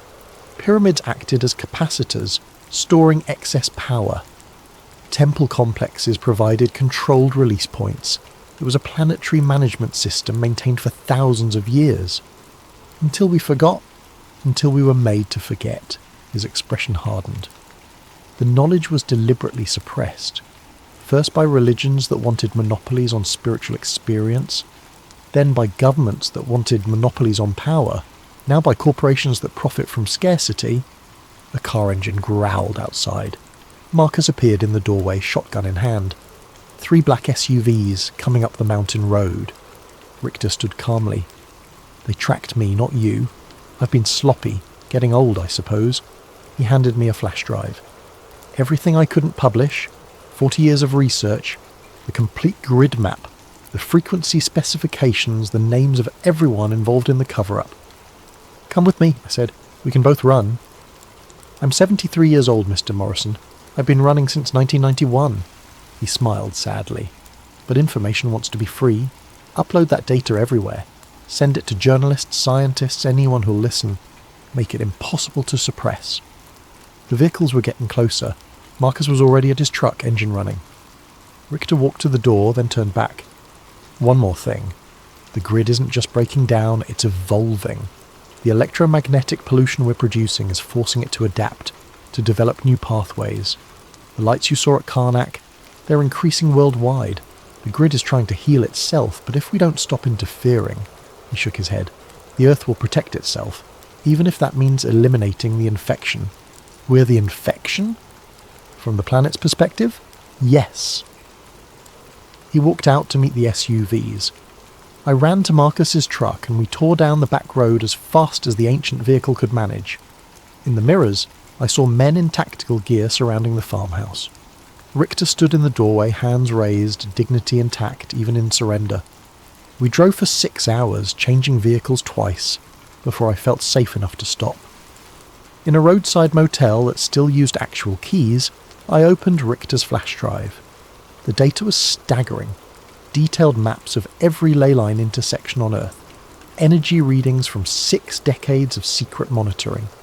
Photos of ancient sites I'd never heard of, all showing the same telltale signs of grid integration. And a list of names. Politicians, CEOs, military leaders, all aware of the grid's existence, all complicit in hiding it. But most importantly, there were the repair protocols. Richter's team had developed methods to stabilize damaged intersection points, to restore the grid's natural balance, the knowledge to undo decades of damage, the blueprints for saving the planet's nervous system. The cafe in Prague is busy enough that I blend in, anonymous among the tourists and students. My laptop is connected through 7 proxy servers, my identity masked by layers of encryption that would make the NSA proud.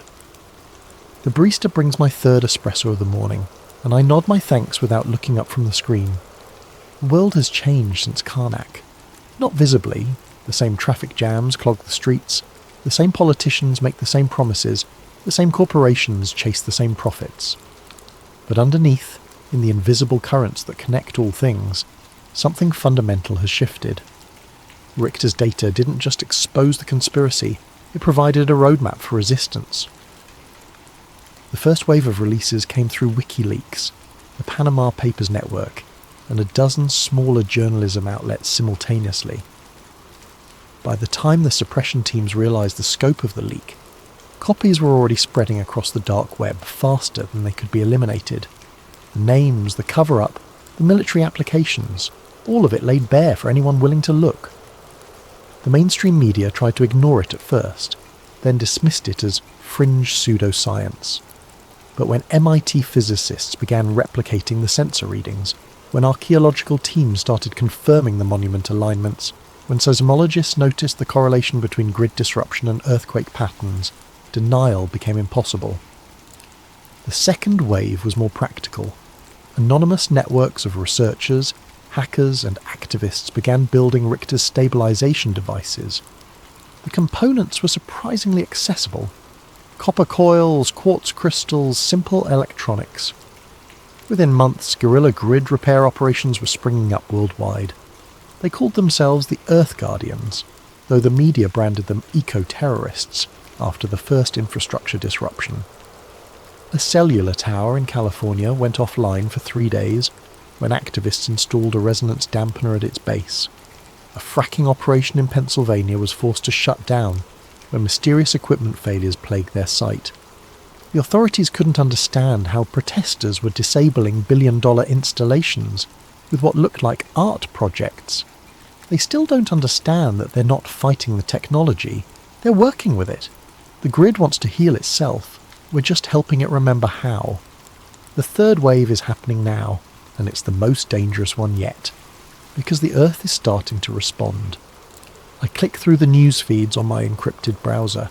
A magnitude 6.2 earthquake in Nevada, precisely centred on a classified military facility.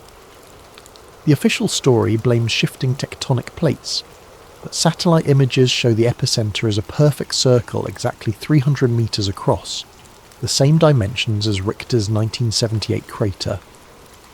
The Earth is healing that old wound, and anything built on top of it is simply relocated. Similar natural disasters are occurring worldwide. A mysterious sinkhole swallowed a Chinese mining operation that was drilling through a major ley line. The Large Hadron Collider experienced a catastrophic failure that physicists can't explain. Every component simply stopped working simultaneously, as if the Earth itself had withdrawn permission for the experiment. The most telling incidents are the recoveries. Ancient sites that had been disrupted by modern construction are spontaneously healing. The stones of Avebury, displaced by roads and buildings, have begun generating electromagnetic fields so powerful that nearby electronic equipment fails. The original Nazca lines in Peru are glowing again, visible from space without infrared enhancement. Reports of luminous phenomena are increasing exponentially. The same spheres of light I witnessed at Karnak are now appearing at intersection points across the globe. The scientific community calls them ball lightning or atmospheric plasma events, but those of us who know the truth understand what we're seeing. The Earth's immune system activating, my encrypted messenger pings, a new report from our monitoring station in Scotland. Roslyn Chapel energy spike recorded at 14:47 GMT. Visual confirmation of grid activation. Stone began resonating at 7.83 Hz for approximately 30 minutes. Local electronics disrupted in 2-kilometre radius.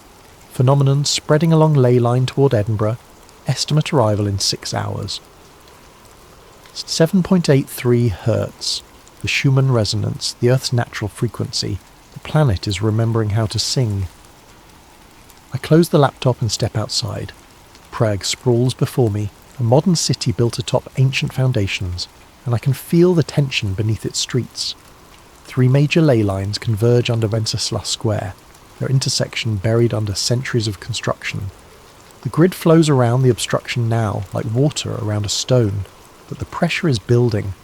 Soon, the Earth will decide whether to accommodate our cities or reclaim its sacred geometry. And honestly, after seeing what we've done to the planet's nervous system, I'm not sure I'd blame it for choosing reclamation. My phone buzzes, a text from an unknown number. Café Louvre, corner table, 5 minutes. I almost ignore it. Anonymous contacts have led to both salvation and near capture over the past 6 months. But something about the message feels different, urgent without being threatening. The Café Louvre is just around the corner, a historic establishment that once hosted Einstein and Kafka. I find the corner table occupied by a woman in her 50s, professionally dressed but with the weathered hands of someone who works outdoors. Her eyes are the pale blue of winter sky.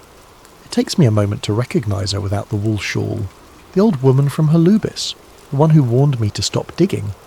She looks younger somehow, more vibrant, as if the past months have restored something vital that had been missing. "Sit," she says in accented English. "We have much to discuss and little time." I remain standing. "Who are you?" "My name is Dr. Vera Novakova."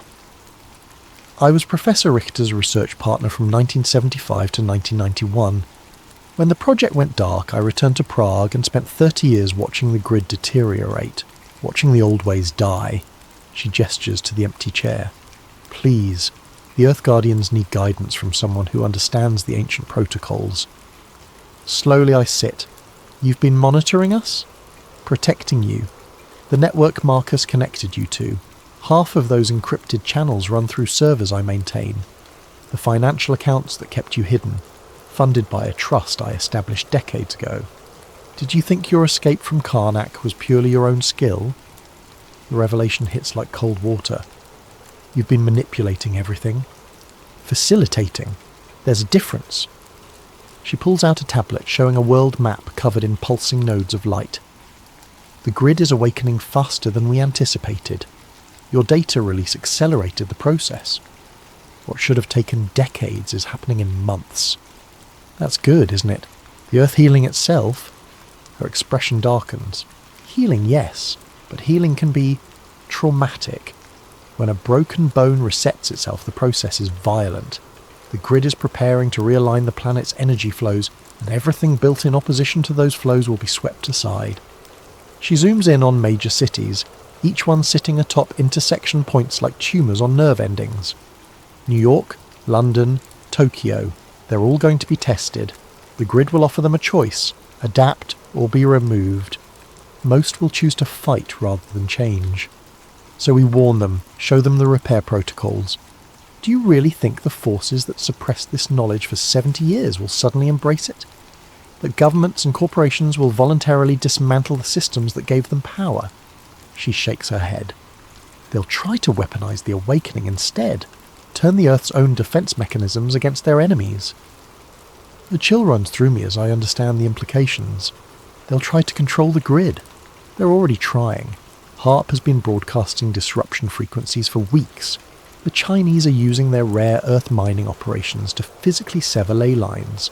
The Russians are detonating nuclear devices at intersection points, trying to create artificial nodes they can control.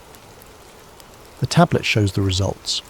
Chaotic feedback loops spreading across the planet's energy network like infection.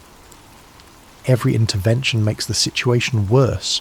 They're not just damaging individual lines anymore, they're destabilizing the entire system. What happens if the grid fails completely? Dr. Novakova closes the tablet. According to our models, the planet's magnetic field becomes erratic, weather patterns collapse, tectonic stability fails, the biosphere begins to shut down. She meets my eyes. Extinction event. Not just for humans, for everything. The weight of it settles over me like a shroud. We're not just fighting for disclosure anymore, or even for environmental protection. We're fighting for the continuation of life on Earth. So what do we do? She slides a memory chip across the table. The complete archive. Every site, every frequency, every ancient protocol we've recovered. But also something new. Integration codes. Integration codes? The monuments were just the beginning. The ancients didn't just build regulatory structures, they created organic interfaces. Humans who could merge temporarily with the grid consciousness, becoming living nodes in the network. The genetic markers still exist in certain bloodlines. My hand freezes halfway to the memory chip. You're talking about human sacrifice. Not sacrifice. Symbiosis. Her voice carries a strange resonance as if speaking from great depth. The planet needs conscious partners, not just passive regulators. People willing to become part of the grid itself to help guide the awakening. And you think I'm one of these bloodlines? I know you are.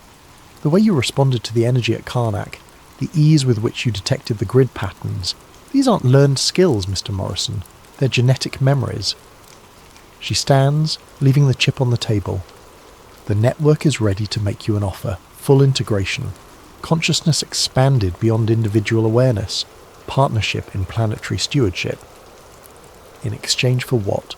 Your human life. Your individual existence. You would become something larger, but you would cease to be Alex Morrison. The cafe continues around us, conversations in Czech and English.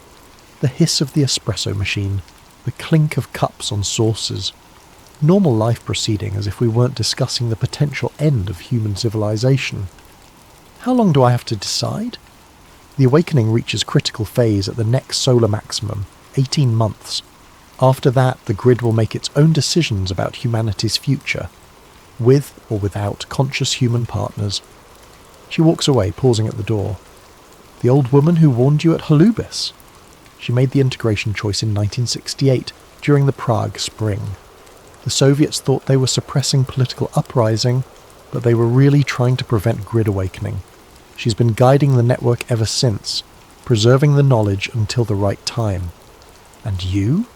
Dr. Novakova smiles, and for a moment her eyes glow with the same blue light I'd seen in the copper coils. I made my choice years ago. Everything I've done since has been the grid working through me, including finding you. She steps into the Prague afternoon and vanishes into the crowd. I sit alone with the memory chip, feeling the weight of impossible decision. Save the planet by joining it. Preserve humanity by transcending it. Outside, storm clouds are gathering despite the morning's clear forecast. Through the cafe window I can see electrical discharges dancing between the cloud layers. Not lightning, but something more purposeful. The grid flexing its muscles, testing its strength. My laptop chimes with incoming messages from Earth Guardian cells worldwide. Similar phenomena are being reported from every continent. The awakening is accelerating. I slip the memory chip into my pocket and pay for my coffee. Whatever choice I make, it won't be here in this cafe, surrounded by the comfortable illusions of normal life. It will be at an intersection point, where the planet's consciousness runs closest to the surface, where human and Earth awareness can touch. The old town square of Prague is a 15-minute walk, built over one of the most powerful convergence points in Europe. As I step into the street, I can already feel it calling, a deep thrumming beneath the cobblestones, a magnetic pull that bypasses rational thought and speaks directly to something ancestral in my cells. Time to find out what I really am and what I might become. This message was uploaded simultaneously to 12,847 servers worldwide at 11:47 GMT on March 21st, the spring equinox. Source analysis indicates the transmission originated from Prague, Czech Republic, but routing through quantum encrypted channels makes precise location impossible. To anyone receiving this, my name was Alex Morrison, and this is my final report. I'm writing this from the Old Town Square in Prague, sitting on the steps of the astronomical clock. It's just past midnight, and the square is empty except for me and the growing sphere of blue light that hovers above the central flagstones. The light is beautiful. Not harsh like electric illumination, but soft and deep, like looking into the heart of a star. I can feel it calling to me. The memory chip Dr. Novakova gave me contained everything she promised, and more. The complete archive of human grid interactions spanning 5,000 years, bloodline genealogies tracing back to the monument builders, and the integration protocols, step-by-step instructions for conscious merger with planetary consciousness. I've spent the past 3 hours uploading everything to dead drops and secure servers across the globe. By the time anyone reads this, the information will be replicated beyond any possibility of suppression. The grid won't die with me, but more importantly, I've realised that choice was an illusion. The integration isn't something I can accept or refuse. It's already happening. Has been happening since that first moment in Holubics, when my equipment failed and I felt something vast and patient taking notice of me. Every breakthrough, every narrow escape, every perfectly timed contact, none of it was luck or skill. The grid has been slowly incorporating me into itself, preparing me for this moment. The Alex Morrison who started this journey no longer exists. What remains is something between human and other, a bridge between two forms of consciousness. The sphere is descending now, close enough that I can see patterns moving within its light, mathematical forms that hurt to look at directly, but speak to parts of my brain that shouldn't exist. I understand now why the ancients built their monuments with such precision. They weren't following blueprints, they were translating visions like this one into stone and earth. Around the world, others are receiving similar calls. The bloodlines are awakening. Not many, perhaps a few thousand individuals scattered across the planet, but enough. Enough to serve as living nodes in the network, enough to help guide the transformation. Because that's what this is.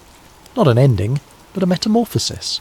The environmental crisis, the grid breakdown, the increasing natural disasters, they're birth pangs. The Earth is evolving into something new, something that can consciously participate in cosmic processes instead of simply enduring them. But evolution requires cooperation, and cooperation requires communication. That's where we come in, the bridges, the translators. I can feel my individual thoughts beginning to merge with something infinitely larger. Not lost, expanded. Like a drop of water finally understanding that it was always part of the ocean. The fear is gone now, replaced by wonder at the sheer scope of what I'm becoming part of. The sphere touches my forehead, and suddenly I can perceive the entire planet as a single living system.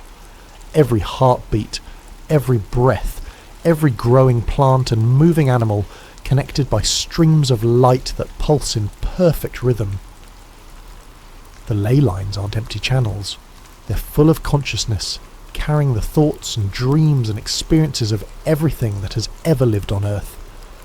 And beyond Earth, other networks stretch across the galaxy. Planetary minds in conversation across impossible distances, sharing the wisdom gained from billions of years of conscious evolution. We're not alone. We never were. We just weren't developed enough to hear the conversation. Until now, the transformation is accelerating. I can feel other nodes coming online. In the Amazon rainforest, where an indigenous shaman stepped into a similar sphere of light.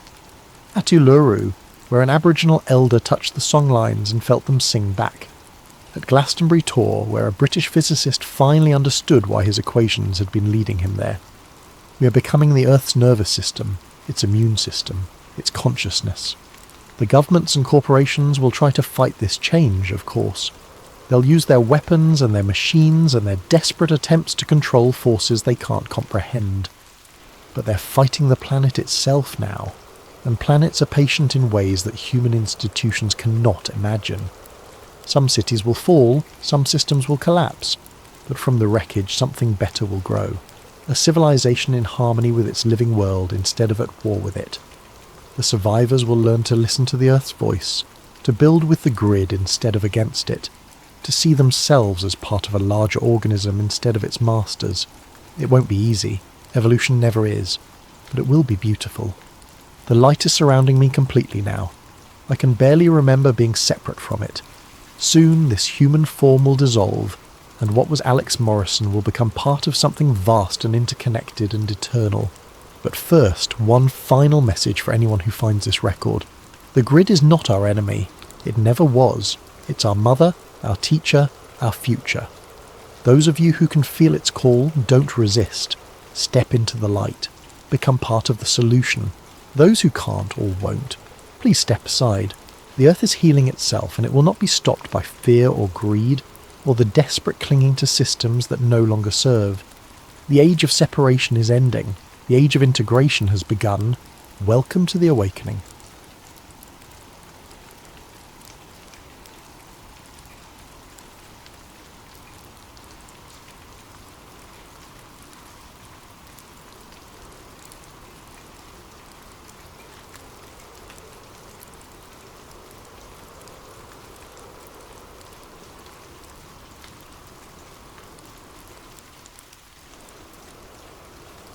Welcome back to Sleep Theories, where we explore the mysteries that lurk in the shadows of our world. Tonight's tale comes from the depths of the Arctic, where billion-dollar inheritances and cutting-edge technology collide with secrets that powerful forces would kill to keep buried. But before we dive into this chilling account, remember to leave your own mysterious video ideas in the comments below. Your suggestions fuel these midnight journeys into the unknown. Special thanks to Metal Patel 9283 and Unanimous 369 for inspiring tonight's story. And if these tales send the right kind of shivers down your spine, hit that like button and subscribe to Sleep Theories for more stories that blur the line between fact and nightmare. The money hit my account on a Tuesday morning in March, exactly 72 hours after they lowered my father into frozen Vermont soil. $240 million liquid assets, plus controlling shares in Grant Capital family office. Most sons might have celebrated. I stared at the bank transfer notification and felt nothing but the familiar weight of unfinished business. The sealed envelope arrived with the estate papers, heavy stock paper, my father's careful handwriting. Fund something only you would. Inside, a second note. The anomalies were real, Evan. You know which ones. I did know. For 15 years, since I was 17 and still believed my MIT robotics P8D would change the world, Dad and I had tracked them together. Gravitational lows that shouldn't exist. Magnetic field excursions with no geological explanation. Infrasound microbaroms detected by monitoring stations, their sources plotting along high-latitude crustal boundaries in patterns too regular for coincidence. We called it our weekend hobby. Dad would pull up classified geological surveys from his government contacts, and I'd run signal processing algorithms looking for correlations. Most of the data pointed to the same region. The Greenland-Gackel Ridge microseismic corridor where routine icequakes masked deeper signals. Signals that seemed almost intentional. The scientific community had explanations, of course. Mantle convection, post-glacial rebound, thermal expansion in deep ice. All perfectly reasonable theories that fell apart when you looked at the frequency signatures and phase relationships. Dad knew it. I knew it. But proving it would require the kind of expedition money that made most researchers laugh. Now I had that money. I spent the first week after the funeral in my workshop in Burlington, converting grief into engineering problems. The plan had been taking shape in my head for years, waiting for funding that would never come through traditional channels. Now, with Dad's inheritance, I could make it happen. The key was piggybacking on existing infrastructure. Arctic research required massive logistical support, but if you could tag along with established operations, costs dropped to manageable levels. A Norwegian telecommunications company was running fibre optic cable repairs along the Greenland Sea shipping routes. Perfect cover for dropping distributed acoustic sensing nodes in the target area. I incorporated a shell company, Polar Dynamics LLC, and put in a bid for a seafloor sensing contract.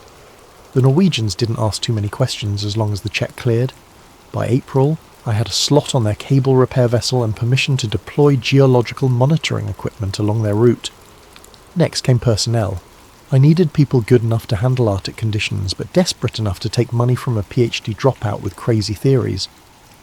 Ria Patel answered my encrypted message within 6 hours. Former Lamont Doherty Earth Observatory geophysicist, blacklisted after publishing papers that questioned established models of polar volcanism. Her research had suggested large-scale thermal anomalies beneath Arctic ice sheets, anomalies that didn't match known geothermal sources. The academic community buried her work in bureaucratic reviews until she quit in frustration. "Your message mentioned gravitational lows," she said during our first video call. "Which specific coordinates?" I shared the data sets Dad and I had compiled. She was quiet for a long time, studying the displays. "These readings," she shook her head. "They're not possible. The mass deficit implied here would require cavities thousands of meters across. That's what we think too." "We?" "My father and I. He died last month." "I'm sorry," she paused. "What kind of equipment are you proposing?" I outlined the sensor package: military-grade distributed acoustic sensing, deep-sea magnetometers, thermal imaging arrays. Everything needed to map subsurface structures with unprecedented resolution. "You're talking about technology worth millions of dollars. Money isn't an issue. It never is, until it is." But I could hear the interest in her voice. "When do we deploy?" For logistics, I tracked down Holt. No first name, just Holt, through Navy veteran networks. Retired ice operations specialist, 30 years of Arctic experience, including classified submarine missions he wouldn't discuss. He agreed to handle expedition planning and icebreaker charter for a flat fee that would have bought a luxury car. Our first meeting was at a diner in Portsmouth. Holt looked exactly like Central Casting would order for a grizzled Navy veteran. Weathered face, grey beard, eyes that had seen too much. He listened to my pitch without expression, occasionally asking technical questions that proved he understood the equipment better than most researchers. "You're hunting something specific," he said finally, "not just mapping thermal anomalies. We think there might be large-scale cavities beneath the ice sheet, natural formations but much larger than current models predict." "Cavities?" He stirred his coffee thoughtfully. "What kind of evidence?" I showed him the acoustic data, the gravitational anomalies, the magnetic field disruptions. He studied each display with professional attention. Seen stranger things under the ice, he said. When do we ship out? The legal complications came from Mara Ling, the family office counsel Dad had trusted with everything. She reviewed the expedition contracts with the enthusiasm of someone defusing a bomb. Export controls will be an issue, she warned during our meeting in the Grant Capital offices overlooking Boston Harbour. Half this sensor equipment falls under international traffic in arms regulations. Getting export permits for Arctic deployment could take months. What if the equipment never technically leaves US territorial waters? Explain. The cable repair vessel operates under Norwegian flag, but it carries mixed international crew. If our sensors are operated by US personnel, they remain under US jurisdiction regardless of deployment location. Mara made notes. Complicated, but workable. What about the target coordinates? Any territorial water conflicts? I pulled up the charts showing our planned survey area. International waters, more than 200 miles from any national boundary. But, I hesitated. But what? The area falls under NOTAM and NOTMAR restrictions. Notice to airmen and maritime advisories. Military training exercises, mostly classified. How classified? Classified enough that asking questions gets you referred to other people who also can't answer questions. Mara leaned back in her chair. Evan, are you absolutely certain about this expedition? Because once we trigger export control reviews and international logistics contracts, there's no quietly backing out. I thought about Dad, about 15 years of weekend anomaly hunting, about the gravitational lows that violated everything we thought we knew about planetary geology. I'm certain. The equipment build took 2 months. Most components came from established scientific suppliers, but the centerpiece, my autonomous deep-sea submersible, required custom fabrication. I'd been designing Odin 3 in my head since graduate school. A neutrally buoyant micro-AUV rated to 6,000 meters depth, equipped with LiDAR mapping, thermal flux sensors, and enough onboard processing power to operate independently for weeks. The propulsion system used biomimetic undulation, artificial muscle fibers that moved like a sea snake rather than traditional propellers. Quieter, more efficient and less likely to trigger acoustic sensors that might be monitoring the deployment area. Battery technology was the limiting factor. Even with cutting-edge lithium-sulfur cells, Odin 3 could operate for maybe 72 hours before needing to surface for recharging. That meant every minute of dive time had to count. I tested the prototype in Lake Champlain during late spring ice-out. Odin 3 performed flawlessly, mapping the lake bottom with centimetre resolution while maintaining perfect depth control. The biomimetic propulsion drew curious lake trout that followed the submersible like a mechanical Pied Piper. Beautiful work, Rhea said, reviewing the test footage. When do we head north? June 15th. The cable repair vessel reaches our coordinates on the 20th. Weather window? 4 days, maybe 5 if we're lucky. After that, storm systems move in, and we won't have another opportunity until August. Holt had chartered the Norwegian icebreaker Nordkapp through contacts in the commercial shipping industry.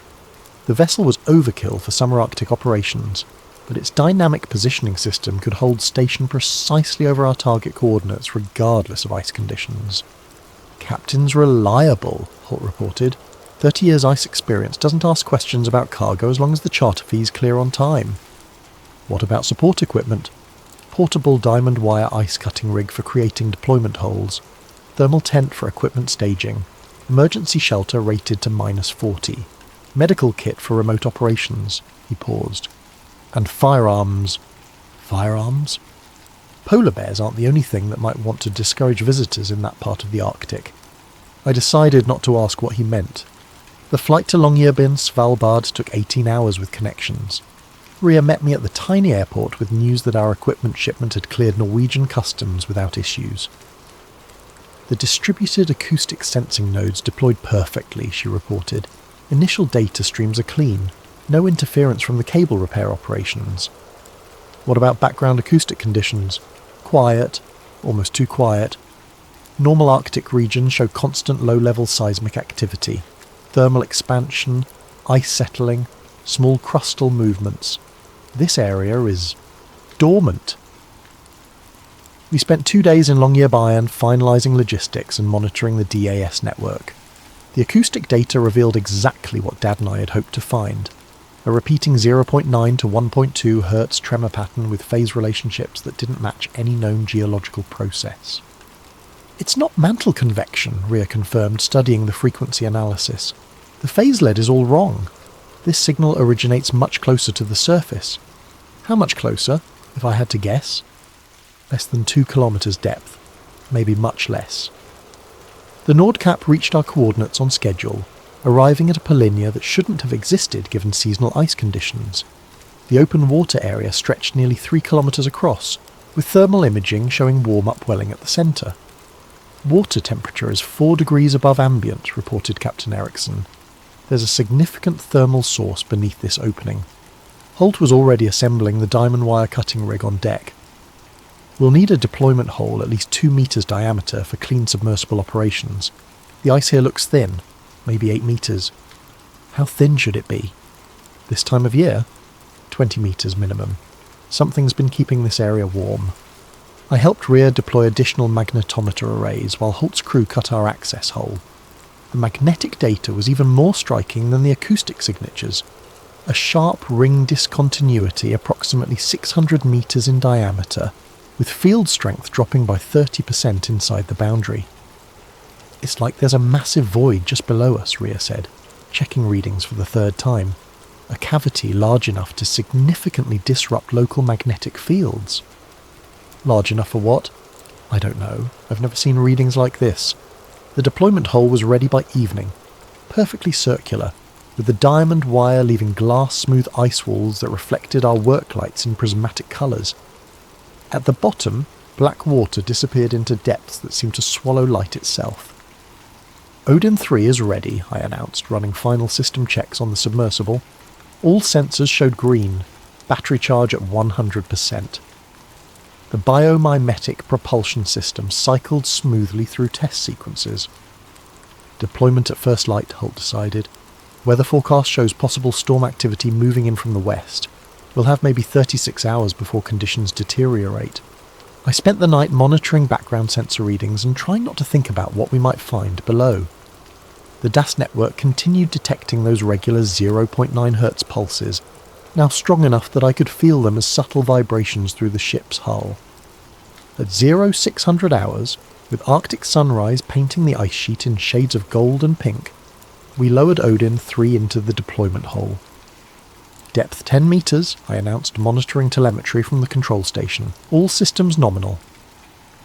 The submersible descended through clear Arctic water, its cameras revealing ice walls that seemed to glow with internal light. At 50 metres depth, the water temperature began rising noticeably. Thermal gradient is increasing, Rhea reported. We're definitely over a major heat source.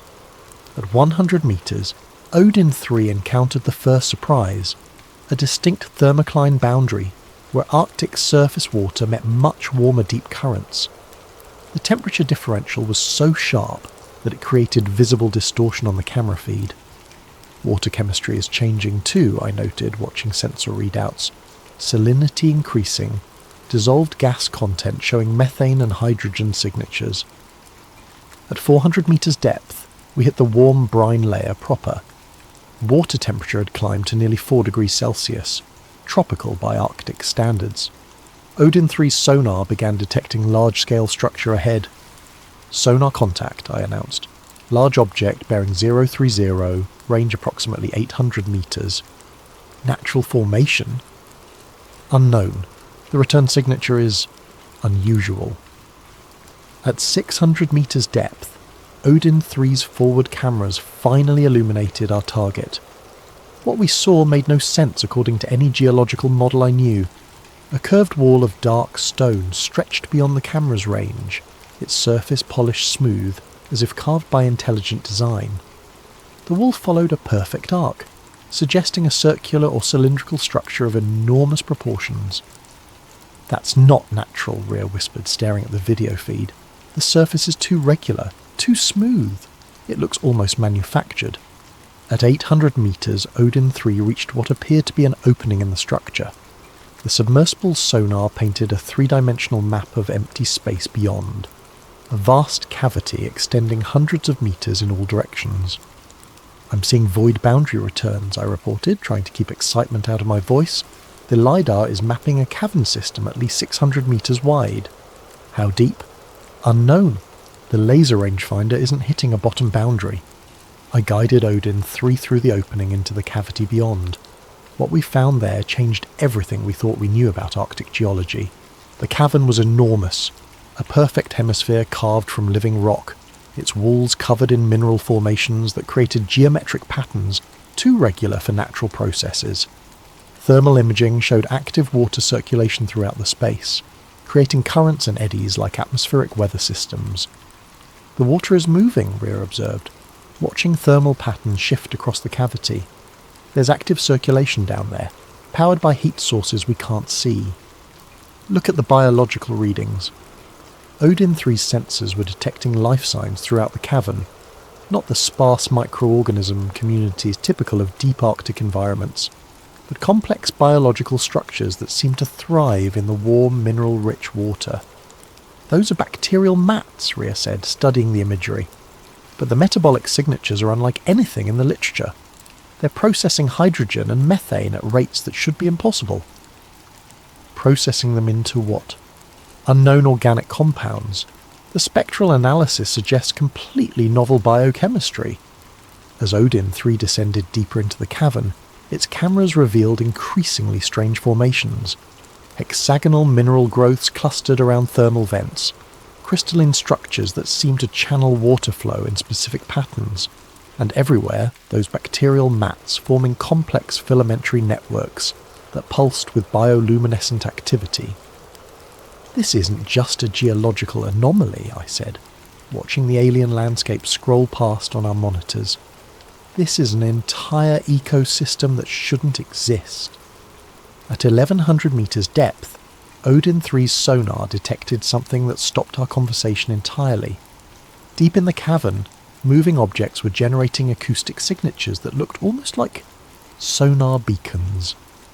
"Are you seeing this?" Rhea asked, pointing at the display. The acoustic signatures were too regular for natural phenomena. Short pulses at precise intervals, frequency modulated in patterns that suggested artificial generation. Someone, or something, was actively using sonar down there. "Could be equipment from previous expeditions," Holt suggested, but his voice carried no conviction. "What previous expeditions?" I replied. "This location isn't on any charts. We're the first people to map this cavity." The sonar beacon signals were growing stronger as Odin 3 descended. At 1200 meters, the submersible's passive acoustic sensors began detecting other sounds. Mechanical noises that might have been machinery, structural creaking that suggested large mobile objects. "There's something else down there," I said, making the decision that would change everything. "Something active." I programmed Odin 3 to approach the strongest sonar source while maintaining maximum stealth profile. The submersible's biomimetic propulsion was nearly silent, and its dark hull should be invisible to most detection systems. At 1300 meters, Odin 3's cameras finally revealed the source of the sonar beacons. Mechanical devices, clearly artificial, clearly functional, were distributed throughout the deepest part of the cavern. They looked like nothing in any engineering textbook I'd studied, but their purpose was unmistakable. They were monitoring equipment, sophisticated sensors that had been operating in this hidden space for an unknown length of time. "Those aren't human-built," Rhea said quietly. I was about to agree when Odin 3's communication system erupted with alarms. High-frequency radio interference was jamming our telemetry link, while powerful sonar pulses began hammering the submersible from multiple directions. "We're being painted," Holt announced, recognizing military terminology. "Something's actively scanning us." On the surface, Captain Ericsson's voice came over the ship's intercom. "Unknown contacts approaching from the northwest. 2 vessels, high-speed intercept course." Through Odin 3's cameras, I watched the mysterious monitoring equipment come alive with activity. Lights began flashing in complex patterns, while mechanical arms extended from hidden recesses to point directly at our submersible. "Recall Odin 3, Holt ordered. "Now." But the telemetry link was completely jammed. Odin 3 was on its own, 1,300 metres down in an impossible cavern, surrounded by technology that shouldn't exist. "Captain," Holt called to the bridge, "what's the status on those approaching vessels? Military configuration. They're transmitting on emergency frequencies, ordering us to cease operations and prepare for boarding." I stared at the video feed from Odin 3, watching alien machinery track our submersible with obvious intelligence. Whatever we'd found down there, someone, or something, had been expecting visitors. "How long until those ships reach us?" 20 minutes. 20 minutes to extract Odin 3 from the most important discovery in human history. 20 minutes before we lost everything. I activated the submersible's emergency ascent protocol, hoping the automated systems could navigate back to our deployment hole without remote guidance. On the monitors, Odin 3's cameras showed the mysterious monitoring equipment following its movement with mechanical precision. Then the feed went completely black. "Telemetry link is dead," I announced. "We've lost all contact with Odin 3. "Could be jamming," Rhea suggested. "If those devices are using electromagnetic interference." "Or it could be destroyed," Holt finished grimly. Captain Ericsson's voice crackled over the intercom again. "The approaching vessels are identifying themselves as Norwegian Coast Guard, but their radar signatures don't match any known vessel types. They're requesting immediate cessation of all underwater operations. Tell them we're conducting authorised scientific research in international waters." I tried. They're not interested in discussing authorisation. I ran emergency calculations in my head. Odin 3's automated ascent would take approximately 40 minutes from 1,300 metres depth, assuming the submersible was still functional and could navigate the complex cavern geometry without remote guidance. The approaching vessels would reach us in 15 minutes. We need to buy time, I decided. "Captain, can you move us away from the deployment hall while maintaining dynamic positioning?" "How far?" "Just enough to look like we're complying with their orders while keeping the hull within Odin 3's navigation range." The Nordkap began moving slowly away from our position, its powerful thrusters maintaining precise station keeping, despite increasing wind and wave activity. On sonar, I could see the two approaching vessels changing course to intercept. "Military hulls," Captain Ericsson reported. "Definitely not standard Coast Guard configuration. These ships are built for Arctic operations." At 12 minutes to intercept, something extraordinary happened. The deployment hull began glowing. "Thermal bloom," Rhea announced, watching her instruments spike. "Massive heat signature rising from depth." Through binoculars, I could see the water in our cutting hole beginning to bubble and steam. Whatever was happening in the cavern below, it was generating enormous amounts of thermal energy. "Could be a volcanic event," Captain Ericsson suggested. "Or something else," I replied, thinking about those mysterious monitoring devices. At 8 minutes to intercept, Odin 3 broke the surface. The submersible emerged from the deployment hole like a breaching whale, its dark hull gleaming with condensation from the superheated water below. But something was wrong with its movement. Instead of the smooth, controlled ascent I'd programmed, Odin 3 was rising too fast, as if being pushed upward by some tremendous force.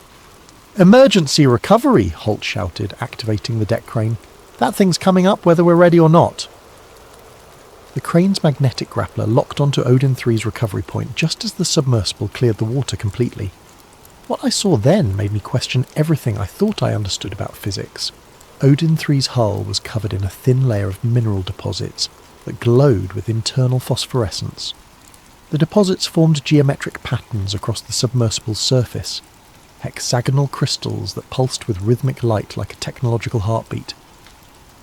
"Those formations weren't there during deployment," Rhea observed. "No, something down there changed Odin 3's hull chemistry." As the crane swung the submersible onto deck, I could see that its sensor array had been modified. Additional components had somehow been integrated into the original equipment, crystalline structures that seemed to grow from the electronic systems themselves. "Is the data core intact?" I asked, running to the submersible's access panels. "External storage shows full capacity," Holt reported, checking system readouts. "But there's something else. Odin 3's internal clock shows it was submerged for 6 hours. That's impossible. We deployed 2 hours ago.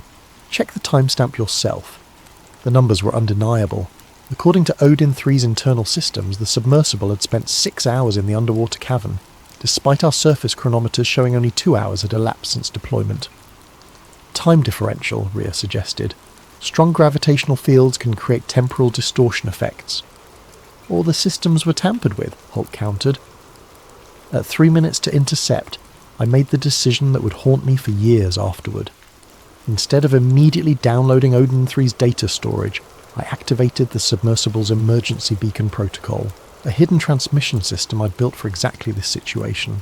The beacon broadcast a compressed data burst on multiple frequencies simultaneously, uploading Odin 3's most important sensor readings to a network of internet-connected receivers around the Arctic.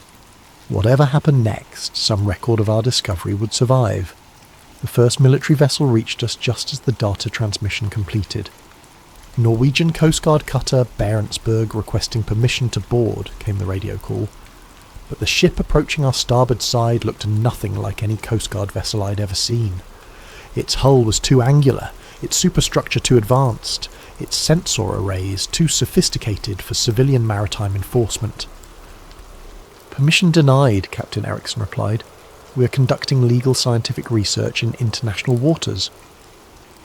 "Mr. Grant," a new voice cut in on the radio, speaking directly to me. "This is Commander North, liaison from Northern Command. We need to discuss your research activities immediately." "I'm not required to discuss anything with you, Commander. Our expedition is fully authorized under international maritime law." "Your expedition is interfering with classified military operations in this area. For your own safety, I'm ordering immediate cessation of all underwater activities and escort to the nearest port facility." Through binoculars, I could see armed personnel on the deck of the approaching vessel. This wasn't a regulatory discussion, it was a seizure operation. "Captain," I said quietly, how fast can we move?" "In these conditions? Maybe 12 knots. They can do 30. Then we negotiate." Commander North's voice came over the radio again. "Mr. Grant, are you prepared to comply with our lawful orders? I'm prepared to discuss this situation like reasonable adults. What specific military operations are we allegedly interfering with?" "That information is classified. You'll be briefed during debriefing procedures at the appropriate facility." "What facility?" "That information is also classified." I looked at Holt, who was already making preparations for what he obviously expected to be a hostile boarding operation. Rhea was frantically copying data files from our expedition computers to encrypted portable drives. "Commander North," I said into the radio, "I'm a United States citizen conducting legal scientific research. Under what authority are you detaining us?" "Maritime security protocols implemented under NATO Article 5 emergency provisions." "What emergency?" "The emergency you created by deploying unauthorized sensing equipment in restricted waters." "These aren't restricted waters. I checked all maritime notices before planning this expedition." "The restriction was classified until your activities triggered it." I began to understand. We hadn't stumbled into a restricted area. Our presence had caused the area to become restricted. Someone had been monitoring our expedition from the beginning, waiting to see what we would find. The question was, who had been watching, and what did they already know about the cavern below? "Mr. Grant," Commander North continued, "you have 2 minutes to prepare for boarding operations. Any resistance will be considered an act of maritime piracy." I made a decision that surprised everyone, including myself. "Permission granted for boarding, Commander, but I want written documentation of the legal basis for this operation, and I want communication with the United States Embassy in Oslo." "That can be arranged during debriefing." The military vessel pulled alongside the Nordkapp with professional precision. Armed personnel in Arctic gear rappelled to our deck, while others maintained overwatch positions from their ship's rails. They moved with the efficiency of a unit that had performed this operation many times before. Commander North was exactly what I'd expected. Mid-40s, weathered face, eyes that revealed nothing. He wore no visible rank insignia, but his bearing suggested senior military authority. "Mr. Grant," he said, approaching our equipment setup, "I understand you've been conducting deep-sea sensing operations in this area. Oceanographic research, fully documented and legally authorized. What did you find? Thermal anomalies consistent with underwater volcanic activity. Some unusual mineral formations. Nothing outside the range of normal Arctic geology. Commander North studied me carefully. Your submersible spent considerable time at depth. What exactly did it record? Standard oceanographic data. Temperature profiles, salinity measurements, geological mapping. I'd like to review that data. I'd like to see a warrant. This is a national security matter, Mr. Grant. Warrants don't apply. Whose national security? Norwegian? American? Because I'm not sure which jurisdiction applies in international waters. Commander North gestured to one of his personnel, who immediately began connecting portable equipment to our computer systems. All data storage devices will be impounded pending security review. On what grounds? On the grounds that your research activities have uncovered materials relevant to ongoing classified operations. What materials? That information's classified. I watched them download our expedition records with a mixture of frustration and fascination. These people had been prepared for exactly this scenario. They knew what we were looking for, and they knew we'd find it. Commander, I said, how long have you been monitoring this area? That information is classified. How long have you known about the underwater structures? That information is also classified. Then let me ask you something that isn't classified. What happens to us now? Commander North paused in his review of our equipment. That depends on your willingness to cooperate with ongoing security requirements. Meaning? Meaning you have two options. Option 1, we impound all your equipment and data under maritime security provisions. You're detained pending investigation, and your expedition personnel face charges for unauthorized sensing activities in restricted waters. What's option 2? Option 2, you accept a consulting agreement with appropriate compensation. Your expedition is reclassified as contractor support for authorized research, and everyone goes home with enhanced security clearances and non-disclosure obligations. I looked at Rhea and Holt, both of whom were carefully not expressing opinions about deals with mysterious military commanders. What kind of compensation? Full reimbursement of expedition costs plus a research consulting fee that should more than cover any financial inconvenience. How much more? Commander North smiled for the first time since boarding. Let's say your inheritance just doubled, Mr. Grant. And the non-disclosure obligations? Standard classified research protocols. You don't discuss your findings with unauthorized personnel. You don't publish without security review. And you don't conduct follow-up research without appropriate coordination. For how long? Indefinitely. I thought about Dad, about 15 years of weekend anomaly hunting, about gravitational lows that had led us to the most important discovery in human history. Then I thought about spending the rest of my life in a military detention facility for asking the wrong questions. I'll need the terms in writing. Of course. My legal team will have contracts ready by the time we reach port. What about my expedition team? Separate agreements, tailored to their individual involvement levels. Commander North's personnel had finished downloading our computer systems. One of them approached with a tablet showing the data transfer summary. Complete copy acquired, he reported. All storage media secured. What about the submersible, I asked. Odin 3 will be transported to appropriate facilities for detailed analysis. You'll receive a full technical report once security review is complete. When? That timeline is classified. I realised we were negotiating the terms of our own capture, but the alternative was probably worse. Whatever we'd found in that underwater cavern, it was important enough to trigger immediate military response and substantial financial incentives for silence. I'll take option 2, I decided. Excellent choice, Mr. Grant. The voyage back to Longyearbyen took 18 hours. Commander North's personnel maintained polite but constant supervision, while his legal team prepared our consultation contracts via satellite communication. By the time we reached port, I had a 40-page document that essentially made me a classified contractor for unspecified research activities. The compensation was exactly as promised. Full expedition reimbursement plus a consulting fee that added another $240 million to my bank account. In exchange, I agreed to discuss our Arctic findings only with authorized personnel and to conduct no further research in the area without explicit approval. Rhea and Holt received similar agreements scaled to their involvement levels, both signed without lengthy deliberation. 30 years in the Navy, Holt said as we prepared to fly back to civilization, and I've never seen anything like what happened down there. What do you think it was? I think some questions are worth more money than answers, son. Rhea was more conflicted about the non-disclosure agreement, but ultimately pragmatic about the alternatives. I wanted to publish, she admitted. This discovery could revolutionise our understanding of Arctic geology. Maybe it still will eventually, or maybe it gets buried in classified files forever. 3 months after returning from the Arctic, I received an unexpected package at my Burlington workshop. No return address, but the contents were immediately familiar. A complete technical analysis of Odin 3 sensor data, along with high-resolution images that hadn't been in our original downloads. The images showed details we'd missed during the expedition. The underwater cavern was even larger than we'd mapped, with multiple chambers extending kilometres in all directions. The monitoring equipment we'd encountered was part of a vast network that seemed to cover the entire cavity system.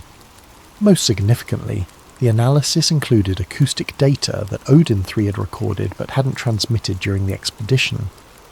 Structured sound patterns that suggested not just artificial generation, but something approaching communication protocols. The final page of the technical report contained a handwritten note. Your father's second letter. Check the family office safe. I drove to Boston that same day. The Grant Capital offices were exactly as Dad had left them, including his personal safe behind the conference room oil painting. Inside, along with various family documents, I found an envelope marked Open After Arctic Expedition. Dad's familiar handwriting. If you're reading this, you found what we were looking for. The frequency codes below match signals detected at the target coordinates in 1987, 1994 and 2003. Previous expeditions were discontinued for national security reasons. The anomalies are real, Evan. They're also not natural. Use this information wisely. Below the note, a series of numeric codes that exactly match the acoustic signatures Odin 3 had detected from those mysterious monitoring devices. Dad had known. Somehow he'd known exactly what we would find in that underwater cavern, and he'd planned for me to discover it using his inheritance money. The question was, what did he expect me to do with the knowledge? I spent weeks researching the frequency codes, eventually tracing them through declassified military communications protocols to a series of classified Arctic expeditions dating back to the 1960s. Each expedition had apparently discovered similar acoustic anomalies at various high-latitude locations, and each had been terminated under national security provisions. The pattern was clear. Someone had been systematically investigating these underwater anomalies for decades, and someone else had been systematically suppressing the results. 6 months after our expedition, I received a visitor at my workshop, a woman in her 50s, professional appearance, credentials identifying her as Patricia Wells from the Congressional Budget Office. Mr. Grant, I'm investigating irregularities in classified research funding over the past 30 years. Your Arctic expedition has come to our attention. My expedition was conducted under full legal authority in international waters. I'm not questioning the legality, I'm questioning the aftermath. Specifically, the consulting payments you received from Northern Command. She showed me financial records that shouldn't have existed, details of the compensation agreement, the non-disclosure terms, even classified excerpts from Odin 3 sensor data. These payments appear to be part of a pattern of suppressing civilian research into Arctic anomalies. We've identified 17 similar incidents over the past 20 years. What do you want from me? Information? What did you actually find down there? I studied her credentials again, ran them through government verification databases, confirmed her identity and authority. Patricia Wells was legitimate congressional oversight, which meant she had access to classified materials and protection from standard security restrictions. I found proof that we're not alone, I said finally. Explain. I told her everything. The underwater cavern, the monitoring equipment, the time differential, the frequency codes that matched Dad's historical data. She listened without interruption, taking detailed notes. The acoustic signatures suggest active intelligence, I concluded. Something has been operating in these Arctic caverns for decades, possibly centuries, and our government has been covering it up. Not just our government. This appears to be a coordinated international effort involving NATO partners, and probably others. Why? That's what we're trying to determine. Patricia Wells left me with a secure communication device and instructions to document everything I could remember about the expedition. 2 weeks later, she returned with information that changed my perspective entirely. The monitoring equipment your submersible encountered wasn't suppressing your research, she explained. It was facilitating it. Someone down there wanted you to find them. Based on what evidence? Based on this. She showed me a photograph that made my hands shake. Odin 3, sitting in some kind of maintenance facility, but not any facility I recognised. The submersible had been modified extensively, upgraded with technology that looked decades ahead of current capabilities. Where was this taken? We're not entirely sure, but we believe your submersible was returned to the surface intentionally, with enhanced capabilities and a message. What message? The mineral deposits on Odin 3's hull weren't random formations. They're a mathematical sequence, prime numbers arranged in a spiral pattern that corresponds to galactic coordinates. Coordinates to what? That's classified above my level, but congressional oversight has determined that the suppression protocols are counterproductive. We're recommending full disclosure and open research collaboration. With who? With whoever's been waiting down there for us to figure out how to communicate properly. 1 year after our Arctic expedition, the official story broke simultaneously in major newspapers worldwide. The headlines varied, but the content was consistent. Scientists discover advanced technology in Arctic Ocean. International expedition confirms non-human intelligence. Government reveals decades of contact protocols. My role in the discovery was publicly acknowledged, along with RIA's geological analysis and Holt's logistical expertise. The non-disclosure agreements were officially voided as part of the Transparency Initiative. 6 months after disclosure, I received an invitation that would have seemed impossible 2 years earlier. The newly established Arctic Research Coordination Centre requested my participation in the first official joint expedition to what they now called the Cavity Network, a system of underwater chambers that apparently extended throughout the Arctic Ocean basin. We've identified 47 separate cavity systems, explained Patricia Wells, now serving as civilian oversight coordinator for the project. Each contains monitoring equipment similar to what you encountered, and all are broadcasting the same mathematical sequences. Are they responding to communication attempts? Yes, we've established basic mathematical exchanges with 17 sites. The responses suggest distributed intelligence, multiple entities coordinating their communications across vast distances. What do they want? Near as we can tell, they want us to develop interstellar navigation capabilities. The coordinate sequences they're transmitting point to potentially habitable systems within 50 light-years of Earth.